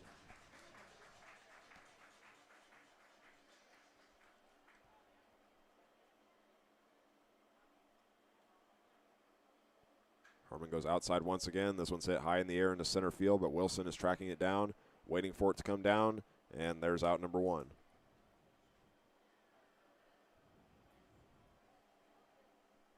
With 1 away, the Larks now turn over to number 7, Sean Keenan. He is tonight's 8th Street Liquor Beverage batter. Got his first hit in the 3rd inning. See if he can get another hit and give the Larks fans some discounted drinks.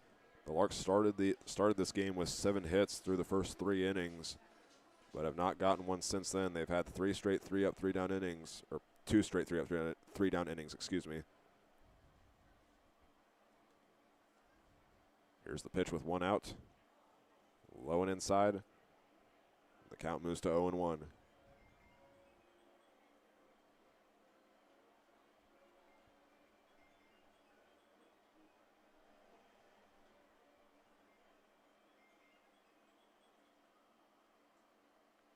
Harmon's continuing to target down the middle. This one's sent into the right center gap. Gladish runs up on it. His hat flies off while he was running to it, and there is out number 2.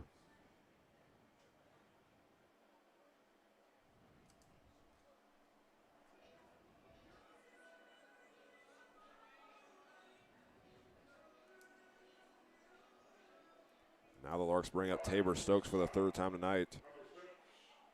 The shortstop has 1 hit and 1 run in tonight's game.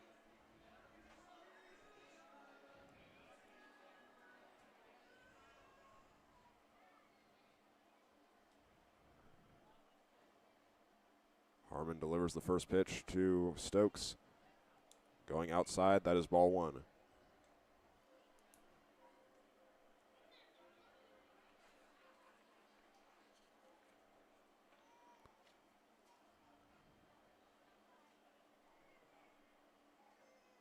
Another one drops in. 1 ball and 1 strike now to Stokes. With his 1 single tonight, he has 22 hits in this current season.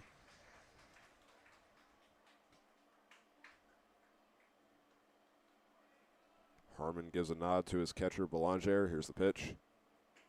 Going outside, he misses the zone, and it's now 2-1.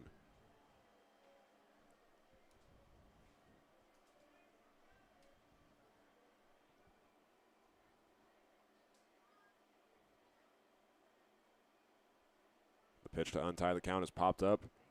Going into right field. Gladish just needs gravity to get out number 3, and he gets it there. And that retires the side.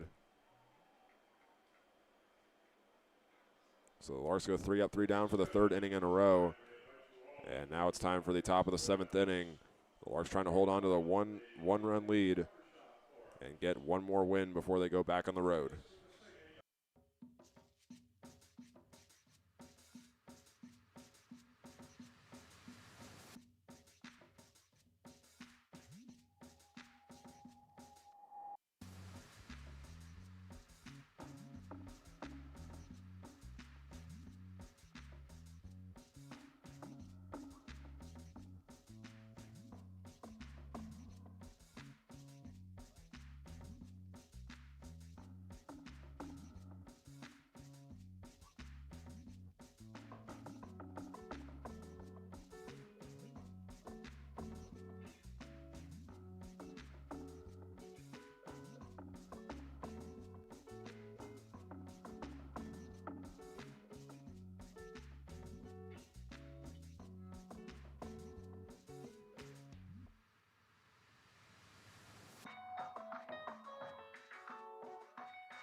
The Larks change pitchers once again for the top of the seventh inning, ahead by 1 run. Replacing Sammy Frederick is number 19, Hunter Cogill, who deals a swing and a miss to Dalton Berg. Frederick exits the game after 3 innings, gives up 2 hits and 1 run, but adds 4 more strikeouts. So this is the 14th game of the season where the Larks have combined for at least 10 strikeouts. And now they're on track to get another one. The count is 0-2 to Dalton Berg, swinging and missing at another pitch. Hunter Cogill has made 8 relief appearances this season and has pitched for 16 innings. He also has the lowest whip and opponent batting average for the Larks. And on the 0-2, he goes inside and deals a ball to Dalton Berg.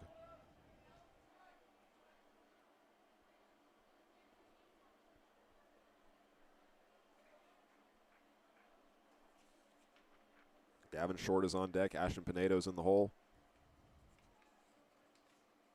Here's the 1-2, inside once again. And the count is evened up. Cogill's a sophomore from Cottonwood, Arizona, and just recently announced his commitment. He just played his sophomore year at Gateway Community College. He is committed to play at Briarcliff University for next season, an NAIA school located in Iowa. This one's sent into left field, and it is Cooper Holtorf that makes the catch. Both Russell and Stokes ran back as well. And that is out number one, and it brings up Gavin Short.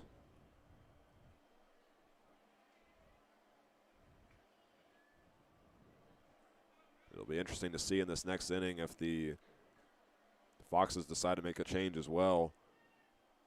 Harmon has pitched the first 6 innings, has only given up 2 hits, or 2 runs, excuse me. And all 7 of his hits came in the first 3 innings. We'll just have to wait and see. The count is 1-0 now to Gavin Short.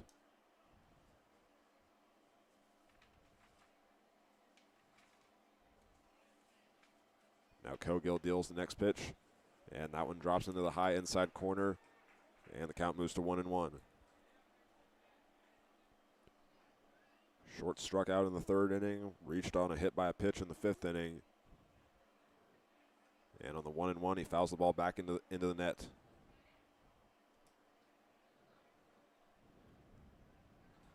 Short was 0 for 2 yesterday. He was the only player for the Foxes that didn't go up to the plate 3 times because he was the 9-hole batter. So tonight he moves up 2 spots to number 7. Here's the 1-2 from Cogill, and that one misses on the outside.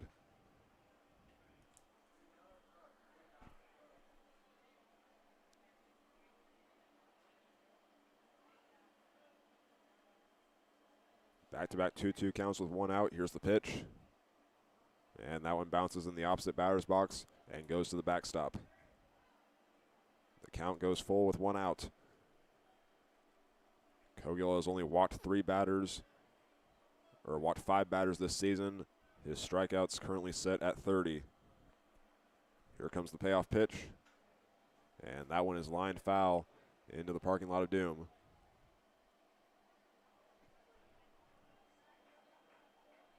Short now awaits pitch number 7.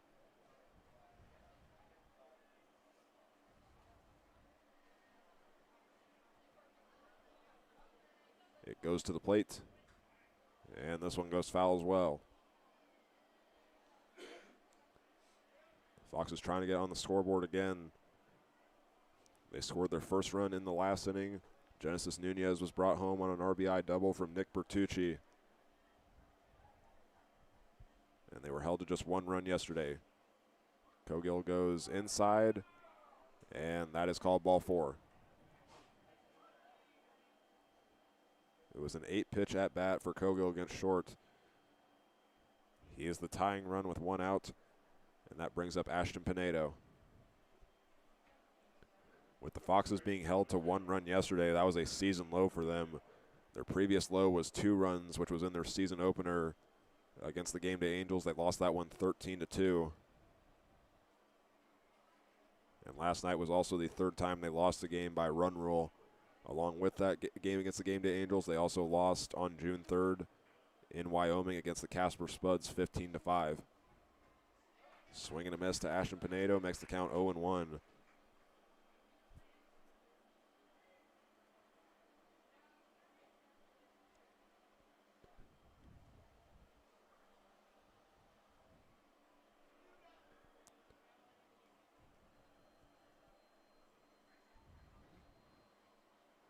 Short lead over at first for Gavin Short. And he takes off for second base. LaRue throws down, and the tag is not applied in time, but he slid off at the very end. And Short is out at second base. I'm not even sure if the tag was applied, but it didn't matter. That was going to be a close call, but Short slid off the bag at the very end, and Green applied the tag.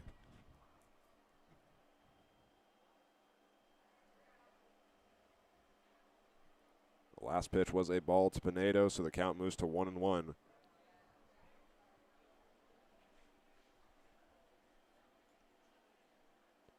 And Cogill's pitch drops up high, but just misses the zone. The count ties up with 2 outs.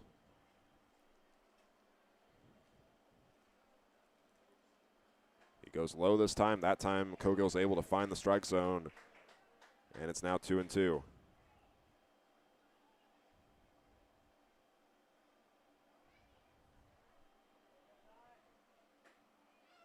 the outside corner that time. It's another full count for Hunter Cogill against the Foxes. He just walked Gavin short a moment ago on an 8-pitch full count plate appearance. And now on this payoff pitch, it's a swing and a miss. And there's another K for the Larks. They hold on to the 1-run lead in the top of the 7th inning, and we'll go back to work with the bats after the 7th inning stretch. We'll be back in just a moment.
Rocco Harmon exits the game after 6 innings, and he is replaced by number 99, Matthew Hazard, the left-hander from Western Nebraska Community College. He is facing Trent Baker to start the bottom of the 7th inning. Baker will swing and foul this one off to start the inning.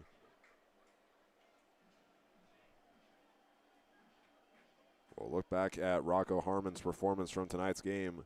In those 6 innings, he gives up 7 hits and 2 runs, but records 6 strikeouts as well. Here's the 0-1 from Hazard, and that one finds the outside corner of the zone for strike 2.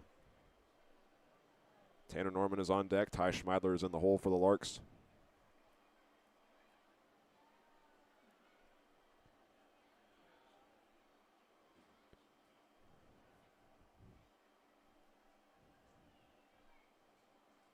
The catcher puts his glove low, and Trent Baker, it's a line drive that goes into left field right past the third baseman and shortstop, and Baker has his 2nd hit of the game.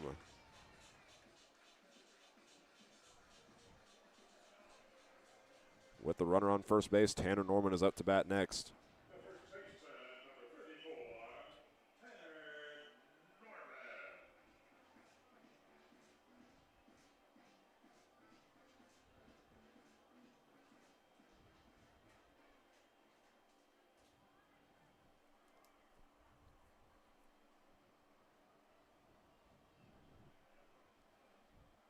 Hazard comes set with the first baseman Pinedo covering the bag. And the fastball to Tanner Norman starts the count off 0-1.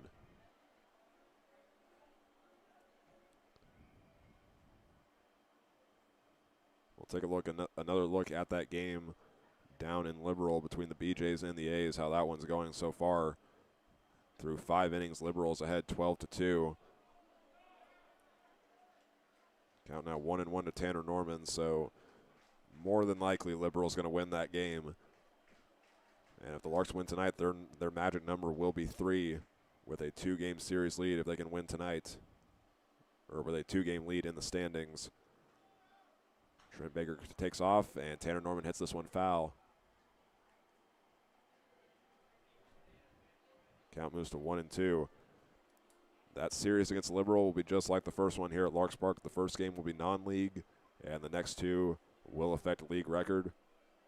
If the Larks win both of those games, they win the RMBL title for the 4th year in a row.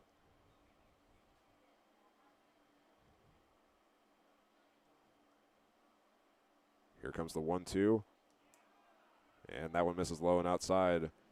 The count is evened up to Norman. He is also 1 for 2, just like Trent Baker, who's over at first.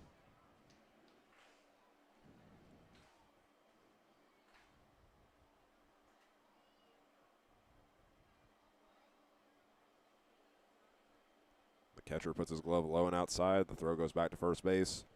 And Trent Baker's back in plenty of time.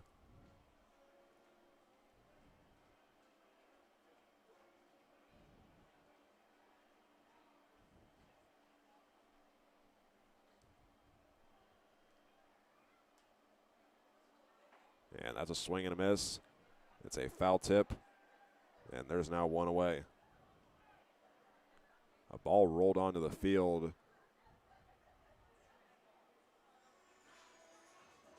Not sure what it is, but I'm not sure if it's a wiffle ball that came from the Larks dugout or if some kids who were playing catch threw it out there. But it rolled onto the field right as Tanner Norman struck out on that foul tip. Either way, it brings up the 9-hole batter, Ty Schmeidler.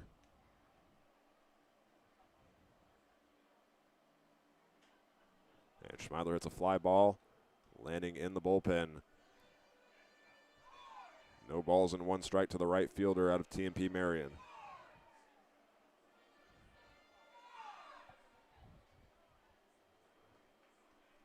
Pinedo's still covering first where Baker has the lead. Matt Hazard comes set. And the throw goes back to first base, but Baker took off for second base. He will slide in, and he is tagged out.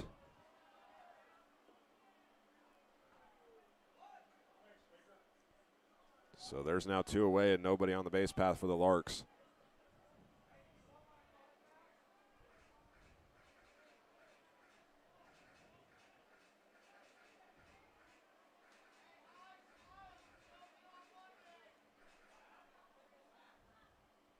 Schmeidler now awaits his next pitch. The count is 0-1.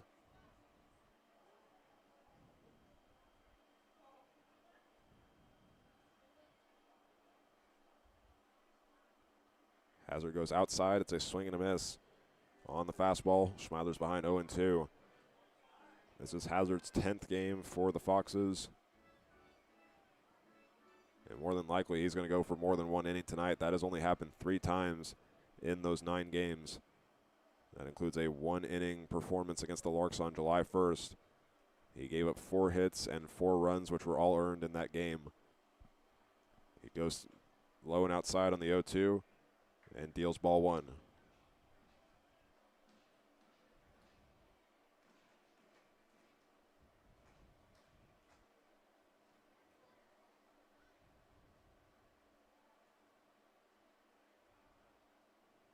Hazard gives a nod to his catcher, Brody Belanger.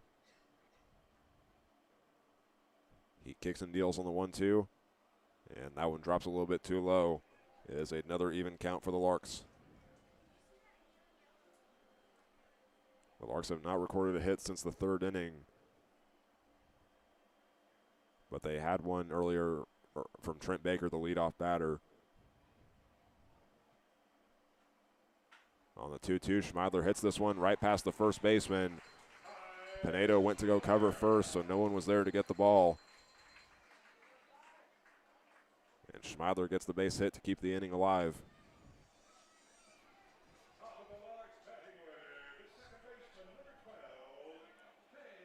So now the Larks are back to the top of their order for the fourth time tonight. They bring up number 12, Cade Green.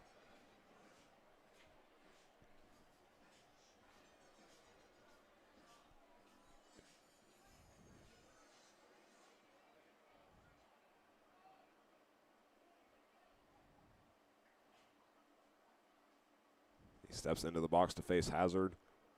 He has 17 strikeouts and has also given up 14 hits and 16 runs in his 9 games. The pitch finds the strike zone. As Green watched it go by, it's 0-1.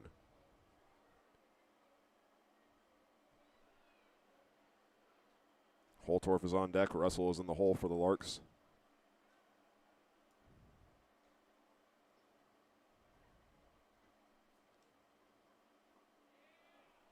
And that one will find the low part of the zone as well. Green's now behind 0-2.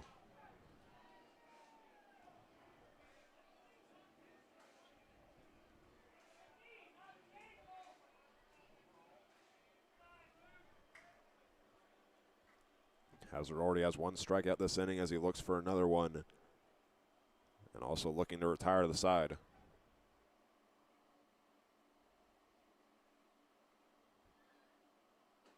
The pitch goes low, and that is going to be called strike number 3.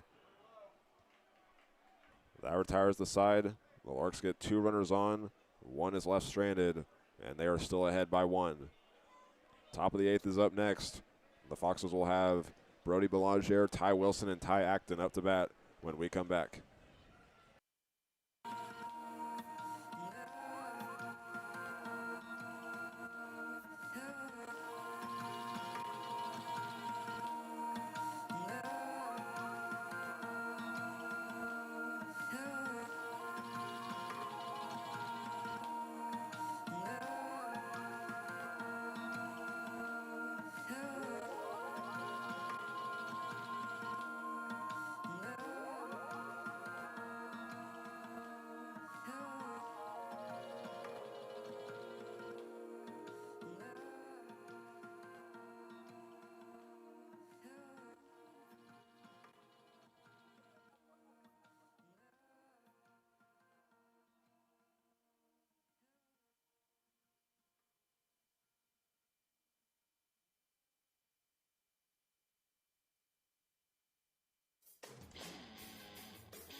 Top of the 8th inning, Larks ahead by 1 in a very close game in RMBL play.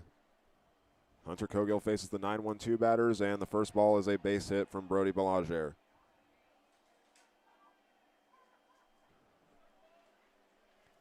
So he will occupy first base and be replaced by a courtesy runner. Try to get a look at who that is.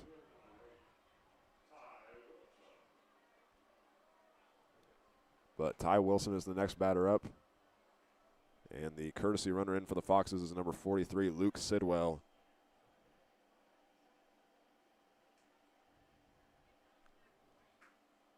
Cogill goes outside to Ty Wilson, and the count is 1-0. If Fort Collins wins tonight, they will improve to 9-7 in RMBL play, and it would make their season record 20-10. And they get another base hit. There's now runners at first and second base off of the 1-0 count single from Ty Wilson.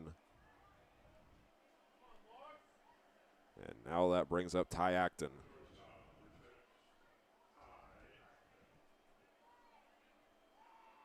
Genesis Nunez will be up next. Nick Bertucci will follow after him. Acton is 0 for 3 so far. Two of his balls have went in play. Both of them have been groundouts.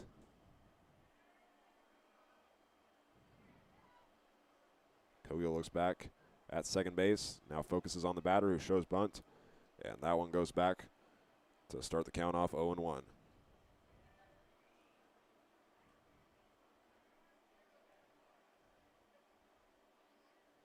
Tabor Stokes is playing very close to the second base bag. Cade Green playing a little bit more farther out. Here's the 0-1. Bunt is showed once again, and this one is placed pretty well, but Kogiel picks it up. He looked over at second base, and the bases are loaded. That one will go down as a fielder's choice because Kogiel didn't look at first right away. But the bases are now loaded for the Foxes with no outs, and they're going into the best part of their lineup with Genesis Nunez, Nick Bertucci, and catcher Gladish. Nunez was the first and only run for them in the 6th inning. He's got a chance to score some.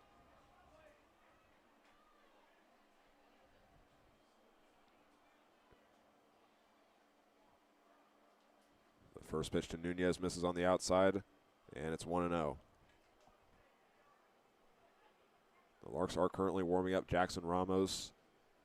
He is used in these late game situations, so we'll see if they decide to switch Kogiel out. If he can get the 3 outs, this would be 2 innings of work for him after 3 each from Aiden Robinson and Sammy Fredrich. He deals a strike now to Nunez, and it's 1-1.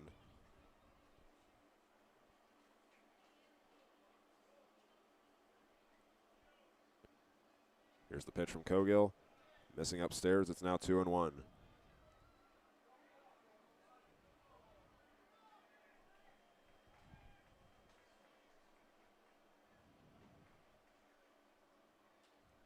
The runner at third is Belangers, at second is Wilson, and at first is Acton. The 2-1 finds the outside corner, and it's 2-2.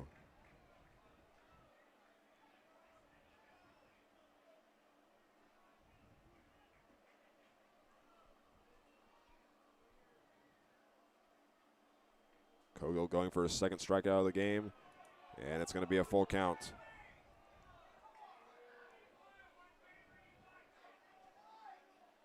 The home plate umpire said that one was just too high and outside.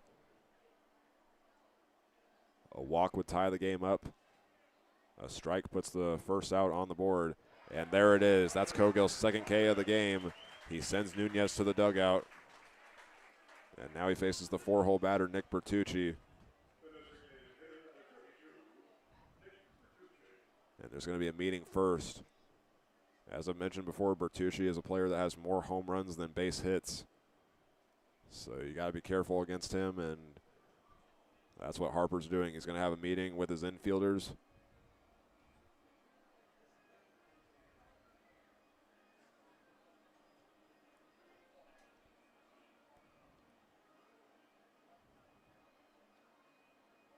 And he is going to head back to the dugout.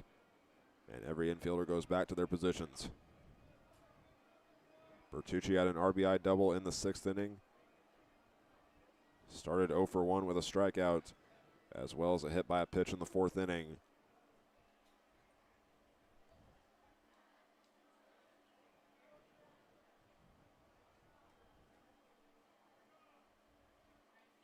The first pitch to him is a big swing and a miss. That's strike 1.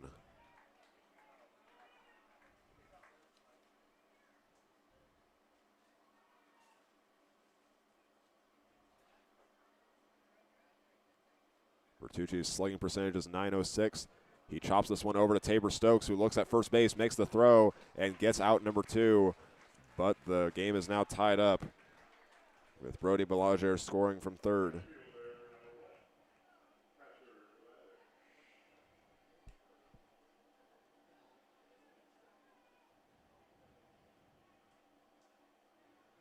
The other runners advance to second and third.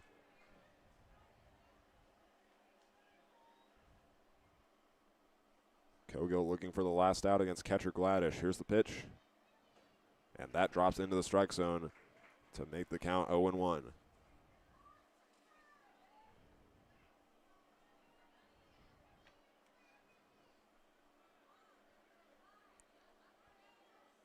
Now LaRue puts his glove low.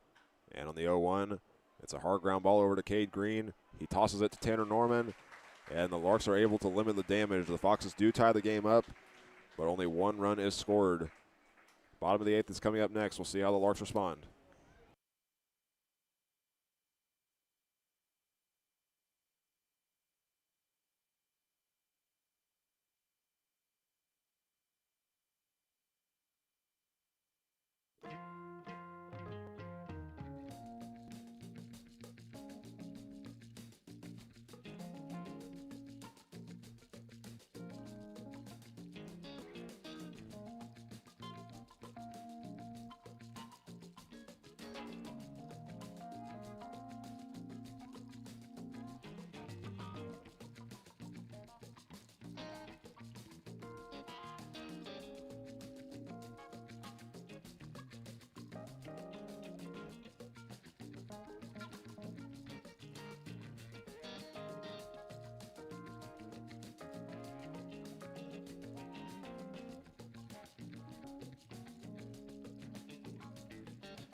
Fort Collins ties the game up in the top of the 8th inning. And now the Larks go back up to bat with Cooper Holtorf, Hutch Russell, and Dylan LaRue facing a new pitcher. Replacing Matthew Hazard after 1 inning is number 31, Kyron Lawing. He has made more appearances than any pitcher for Fort Collins, 10 games and 11 innings for him. And to Holtorf, he deals a strike to start the inning. Lawing's a sophomore from Lamar Community College.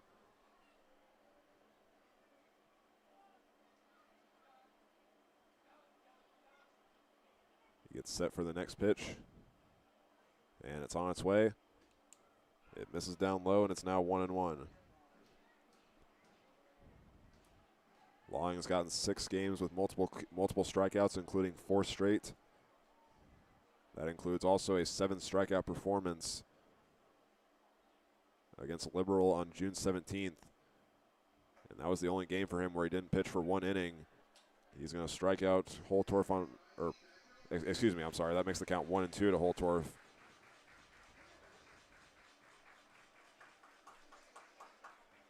Holtorf has 1 hit tonight. He had 2 yesterday.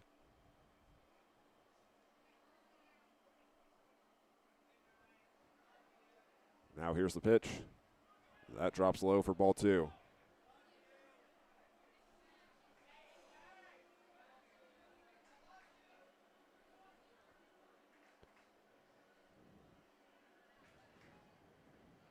Eight of the Larks' 9 batters all have at least 1 hit tonight. They have 9 as a team. Here's the 2-2 to Holtorf. And that misses outside for ball 3.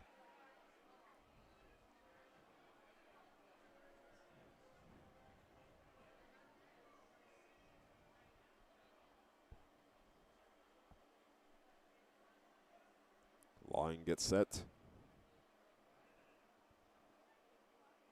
Here comes the payoff pitch, and that misses on the outside corner. And there is the Larks' go-ahead run. It's Cooper Holtorf. And now it brings up Hutch Russell.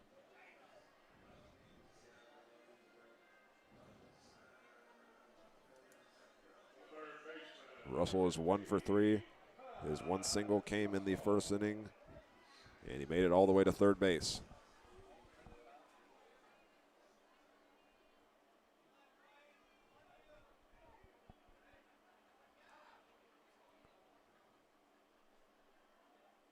Long deals the first pitch to Russell. A big swing and a miss. And it's 0-1.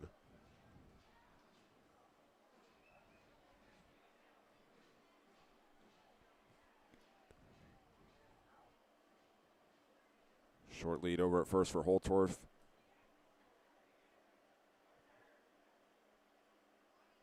The Larks have one steal attempt tonight where they got caught. And now the count moves to 1-1.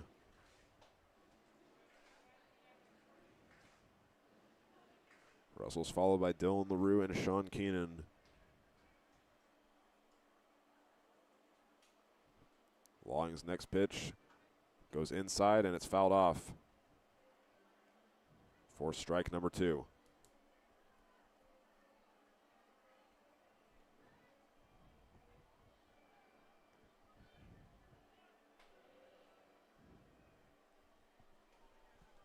Still a pretty good number of fans in attendance here in the bottom of the 8th inning. This one has been a lot closer than it was yesterday.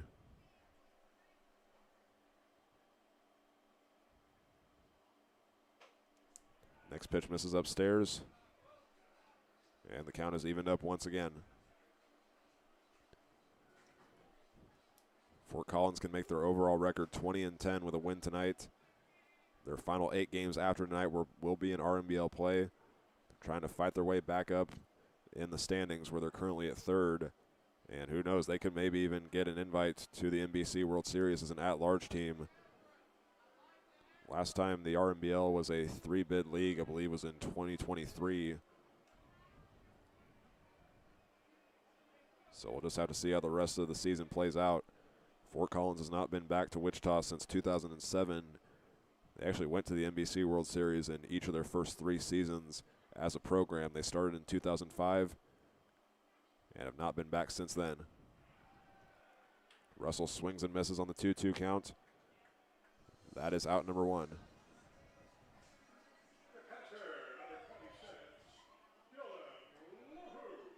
Next up is Dylan LaRue. He is also 1 for 3 tonight. His single also came in the first inning. He would be held up at first.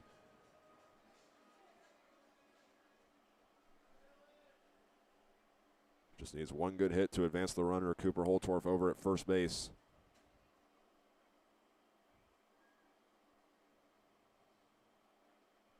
And a swing and a miss. Drops the count to 0-1.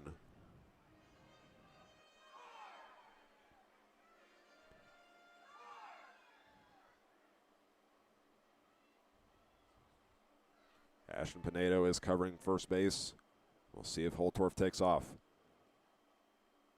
Here's the 0-1. Holtorf does take off. It's a swing and a miss from LaRue. No throw is made, and Holtorf is in scoring position.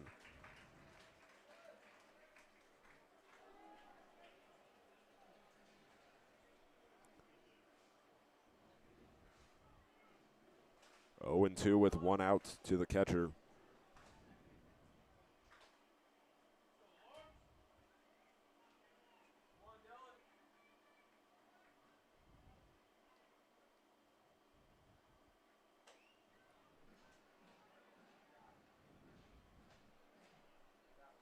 One ball and 2 strikes now on the last pitch to LaRue from Kyron Long, the sophomore from Fort Collins. Long has recorded 21 strikeouts in his 10 games. Has the lowest opponent batting average for the Foxes. His is 150. And that foul ball keeps the count at 1-2. And based on the sound of that, Dylan LaRue is going to have to get a new bat. It stayed together, but you could just hear it sounded like a snap. So he will replace his orange bat with a black one.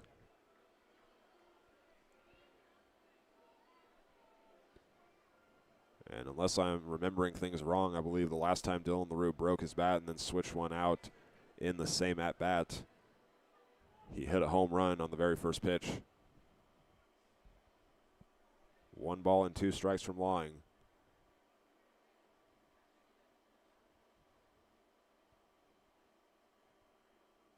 The pitch is on its way, and this one is going to be chopped foul down the first base line. That's 2 fouls now for Dylan LaRue since being faced with 2 strikes.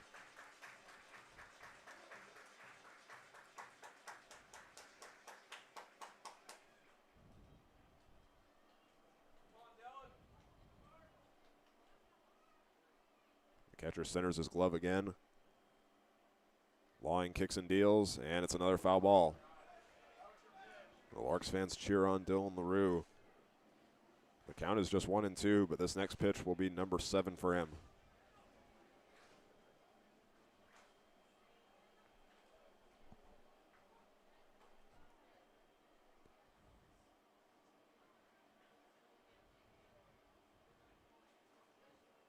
And Lawing wins the battle in the end.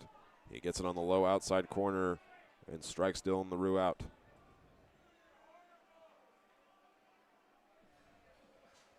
With 2 away, it brings up Sean Keenan. He's gotten 1 hit tonight as the 8th Street Liquor Beverage batter. Keenan was 3 for 4 yesterday, working with that runner in scoring position, but a mound meeting is going to take place first. The Foxes pitching coach Brandon Kolb makes his way out there to talk things over with Kyron Lawing.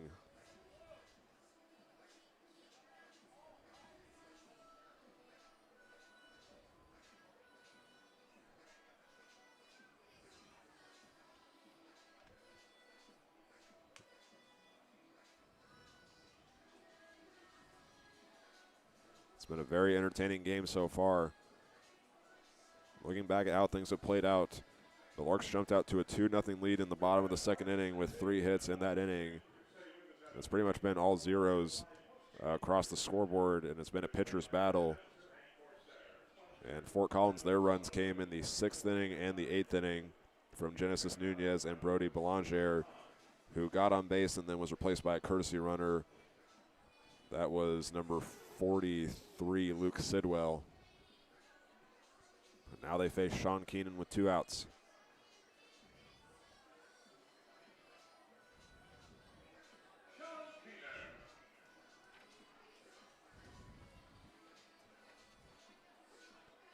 Keenan has been very successful against the Foxes. A home run yesterday, a grand slam in the first matchup on June 30th. And his first pitch from Lawing is on its way, and he hits this one high in the air, deep into right field. Gladish goes back to the wall. He jumps up, and it is gone. It's a go-ahead home run for Sean Keenan, and the Larks lead it 4-2.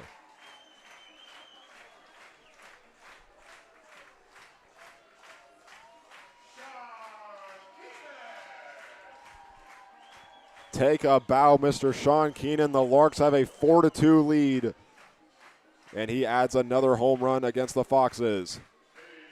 The cowboy hat and the stick pony are there waiting for him. My goodness.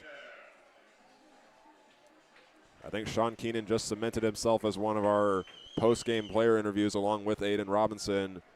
I know we've interviewed Sean Keenan a lot, but that go-ahead 2-run home run was huge. It actually took me a second to confidently say gone because Gladish jumped up, and that one was very close to being caught, but he just missed it.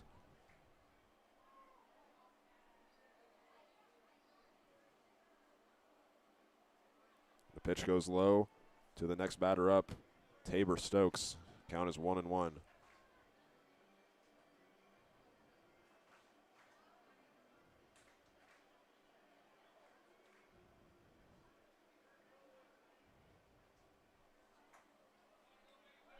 And the next pitch finds the zone to Stokes. It's now 1-2.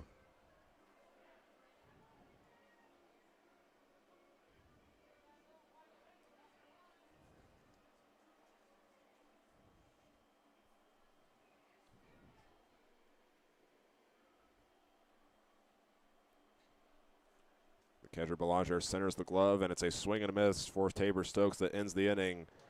But the Larks have the lead going into the top of the ninth. It's 4-2. And they are just 3 outs away from sweeping the season series against the Foxes. We'll be back in just a moment.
It is a close game going into the top of the ninth inning, and that means only one thing. The Larks are subbing in number 23, Jackson Ramos, to go for the save after a two-run home run was hit by Sean Keenan and giving the Larks a 4-2 lead.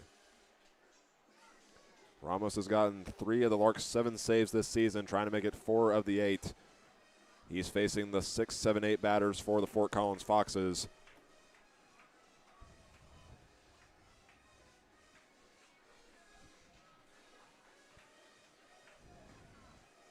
The Foxes have scored 2 runs in the last 3 innings, so it's not going to be easy for him to stop them.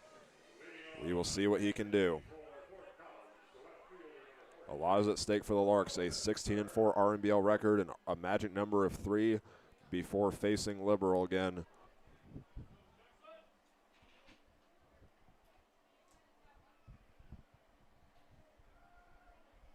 And they'll also go for the season series sweep. They won 2 games in Fort Collins. They won last night in a run rule. Now they're trying to sneak by tonight.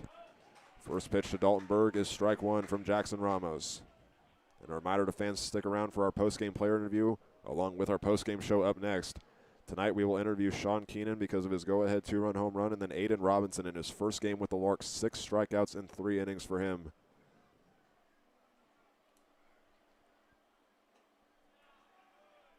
Now Ramos deals a ball.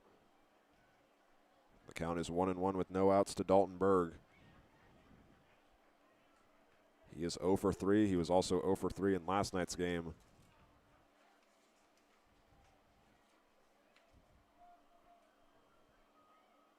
Here's the pitch. And that's fouled into the backstop. It's now 1-2. Looking at Ramos in his 11 games up to this point, along with those 3 saves, he has only given up 6 runs and has 21 strikeouts. His ERA is 2.74. And if he can get the save tonight, it would be his first one since July 3rd when he came in at the very end of the game against the Game Day Angels. The Larks fans clap along. Here's the 1-2. Swing and a miss, and that's out number 1. Ramos got up in the count early against Dalton Berg to get the strikeout. And now up is Gavin Short.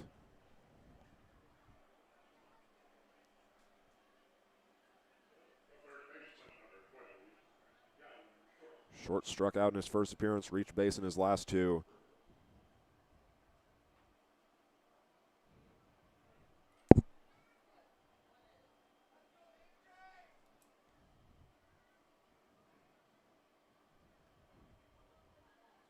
The first pitch to Ramos. Finds the high part of the zone. Short watched it go by. It's 0-1.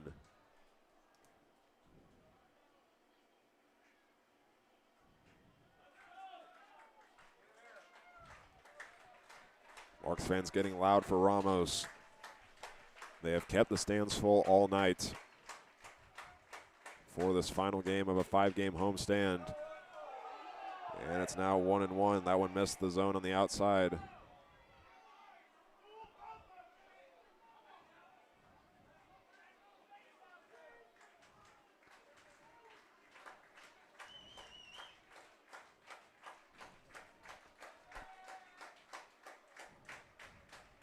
LaRue puts his glove low. Here's the pitch. Low and inside, and it's now tied up.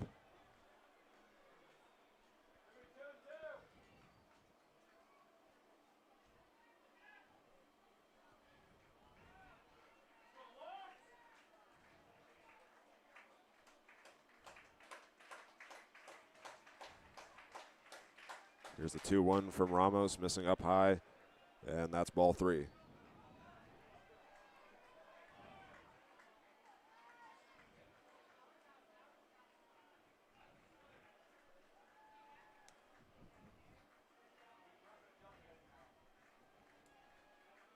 Ramos trying to fight back. He's only walked 9 batters in his 11 games. He kicks and deals, finds the low part of the zone, and works back up to a full count.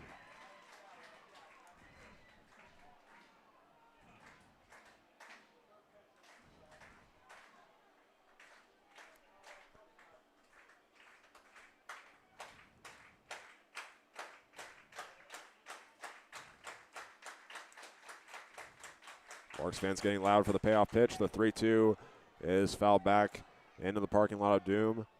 Maybe even it lands in the aquatic park. That one went pretty high up.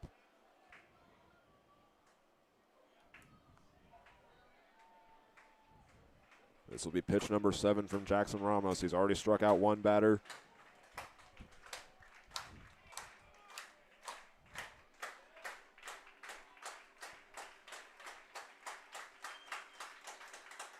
He'll try again with the payoff pitch, and he strikes out another one. That's number 2.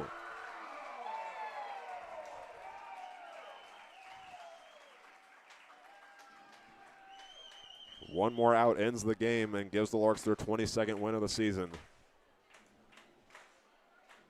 The game all lies on the shoulders for the Foxes from number 0, Ashton Pinedo.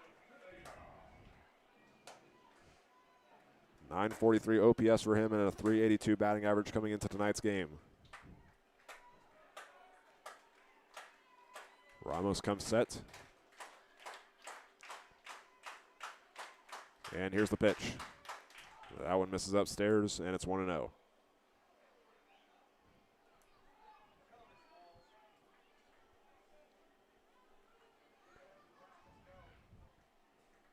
Larks infield playing a little bit further back.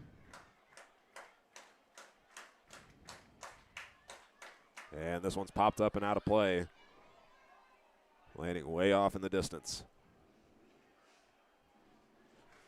1 ball and 1 strike in the count. Ramos already has 2 forwards facing K's since coming in, replacing Hunter Cogill. It's been a great performance from the Larks pitching. 14 strikeouts and only 4 hits. Here's the 1-1. That is a foul ball. So it's all going to come down to 1 more strike for Ashton Pinedo to try to keep the game alive.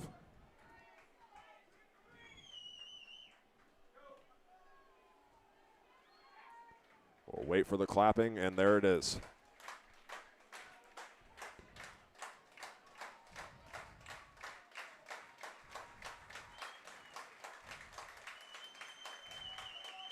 The fans get loud. Ramos kicks and deals. It's popped up into foul territory. Tanner Norman goes after it, reaches out, and doesn't make the catch. It was very close, but he just misses it.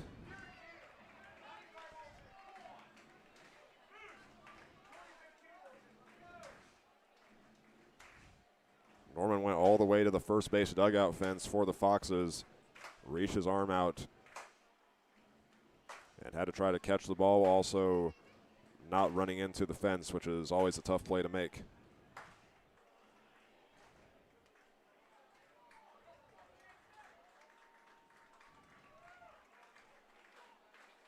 The clapping starts up again. Ramos looking for the 24th strikeout of the season and a 3-up, 3-down inning to make the Larks 22-4.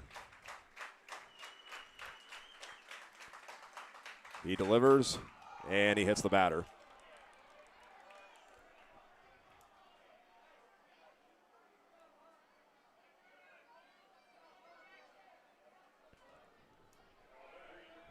So the Larks still have some breathing room. That's just 1 runner on And the next batter up is Brody Belanger. And Keith Harper's going to head out to talk things over with Jackson Ramos before facing the last batter. Belanger's had 3 plate appearances up to this point. He's 1 for 3 on this game. Flew out to center field in his first appearance, struck out on a 1-2 count in the 5th inning. And he got the single and then was replaced by a courtesy runner before scoring the tying run in the last inning.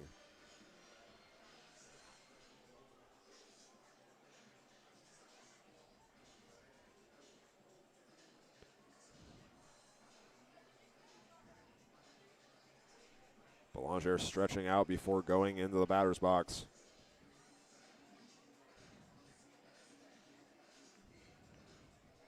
Ramos going for his first save in 8 days. This would be his 4th. He has saves on July 3rd against the Game Day Angels, the BTL Hornets, and he also got a save in the first game of the doubleheader against Boulder on June 4th. Swing and a miss, starts the count off 0-1.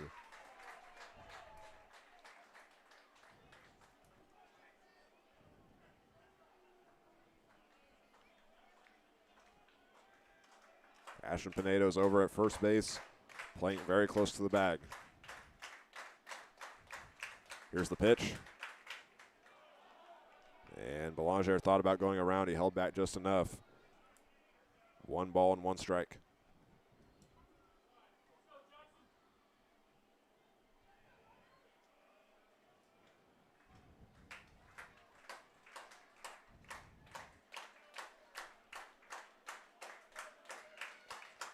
Now Ramos delivers a curveball and sends it to the outside. It's a swing and a miss, and it's now 1-2. So it's in a similar spot once again. Back-to-back batters face a 1-2 count. Ramos hit Pinedo just a moment ago. 1 more strike gives the Larks a season series sweep over the Fort Collins Foxes. Time gets called.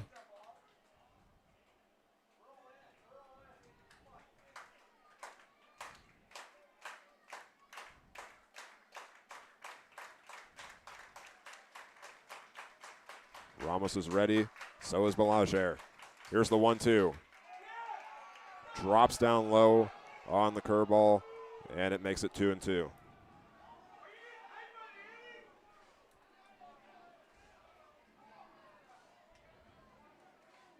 Larks fans were not happy with that last call.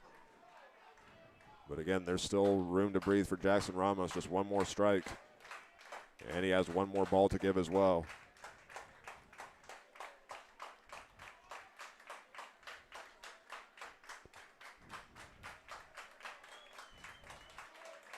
Ramos taking his time before he comes set. He deals the ball to the plate, and he catches the outside corner, and the Larks win it by a final score of 4-2. And now our post-game interview is with Aiden Robinson and Sean Keenan. Larks 4, Fort Collins Foxes 2. 4 runs, 10 hits, 1 error for the Larks. 2 runs, 4 hits, no errors for Fort Collins. Hunter Cogill with the win tonight, 1-1 on the season. Jackson Ramos with his 4th save of the year. The Larks now go to 22-4 on the season, 16-4 in the Rocky Mountain Baseball League, and maintain their 2-game lead for first place.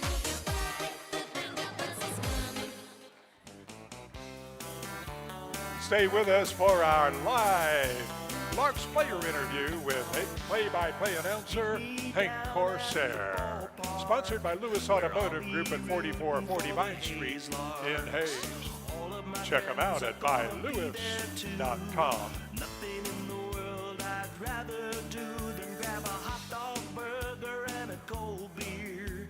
You'll hear me yelling out a big cheer. Cause whether they win or whether they lose, I'll be rooting for the Hayes Larks. Hayes Larks. I'll be rooting for the Hayes Larks. I can't wait to see a home run. I know for sure there's gonna be one.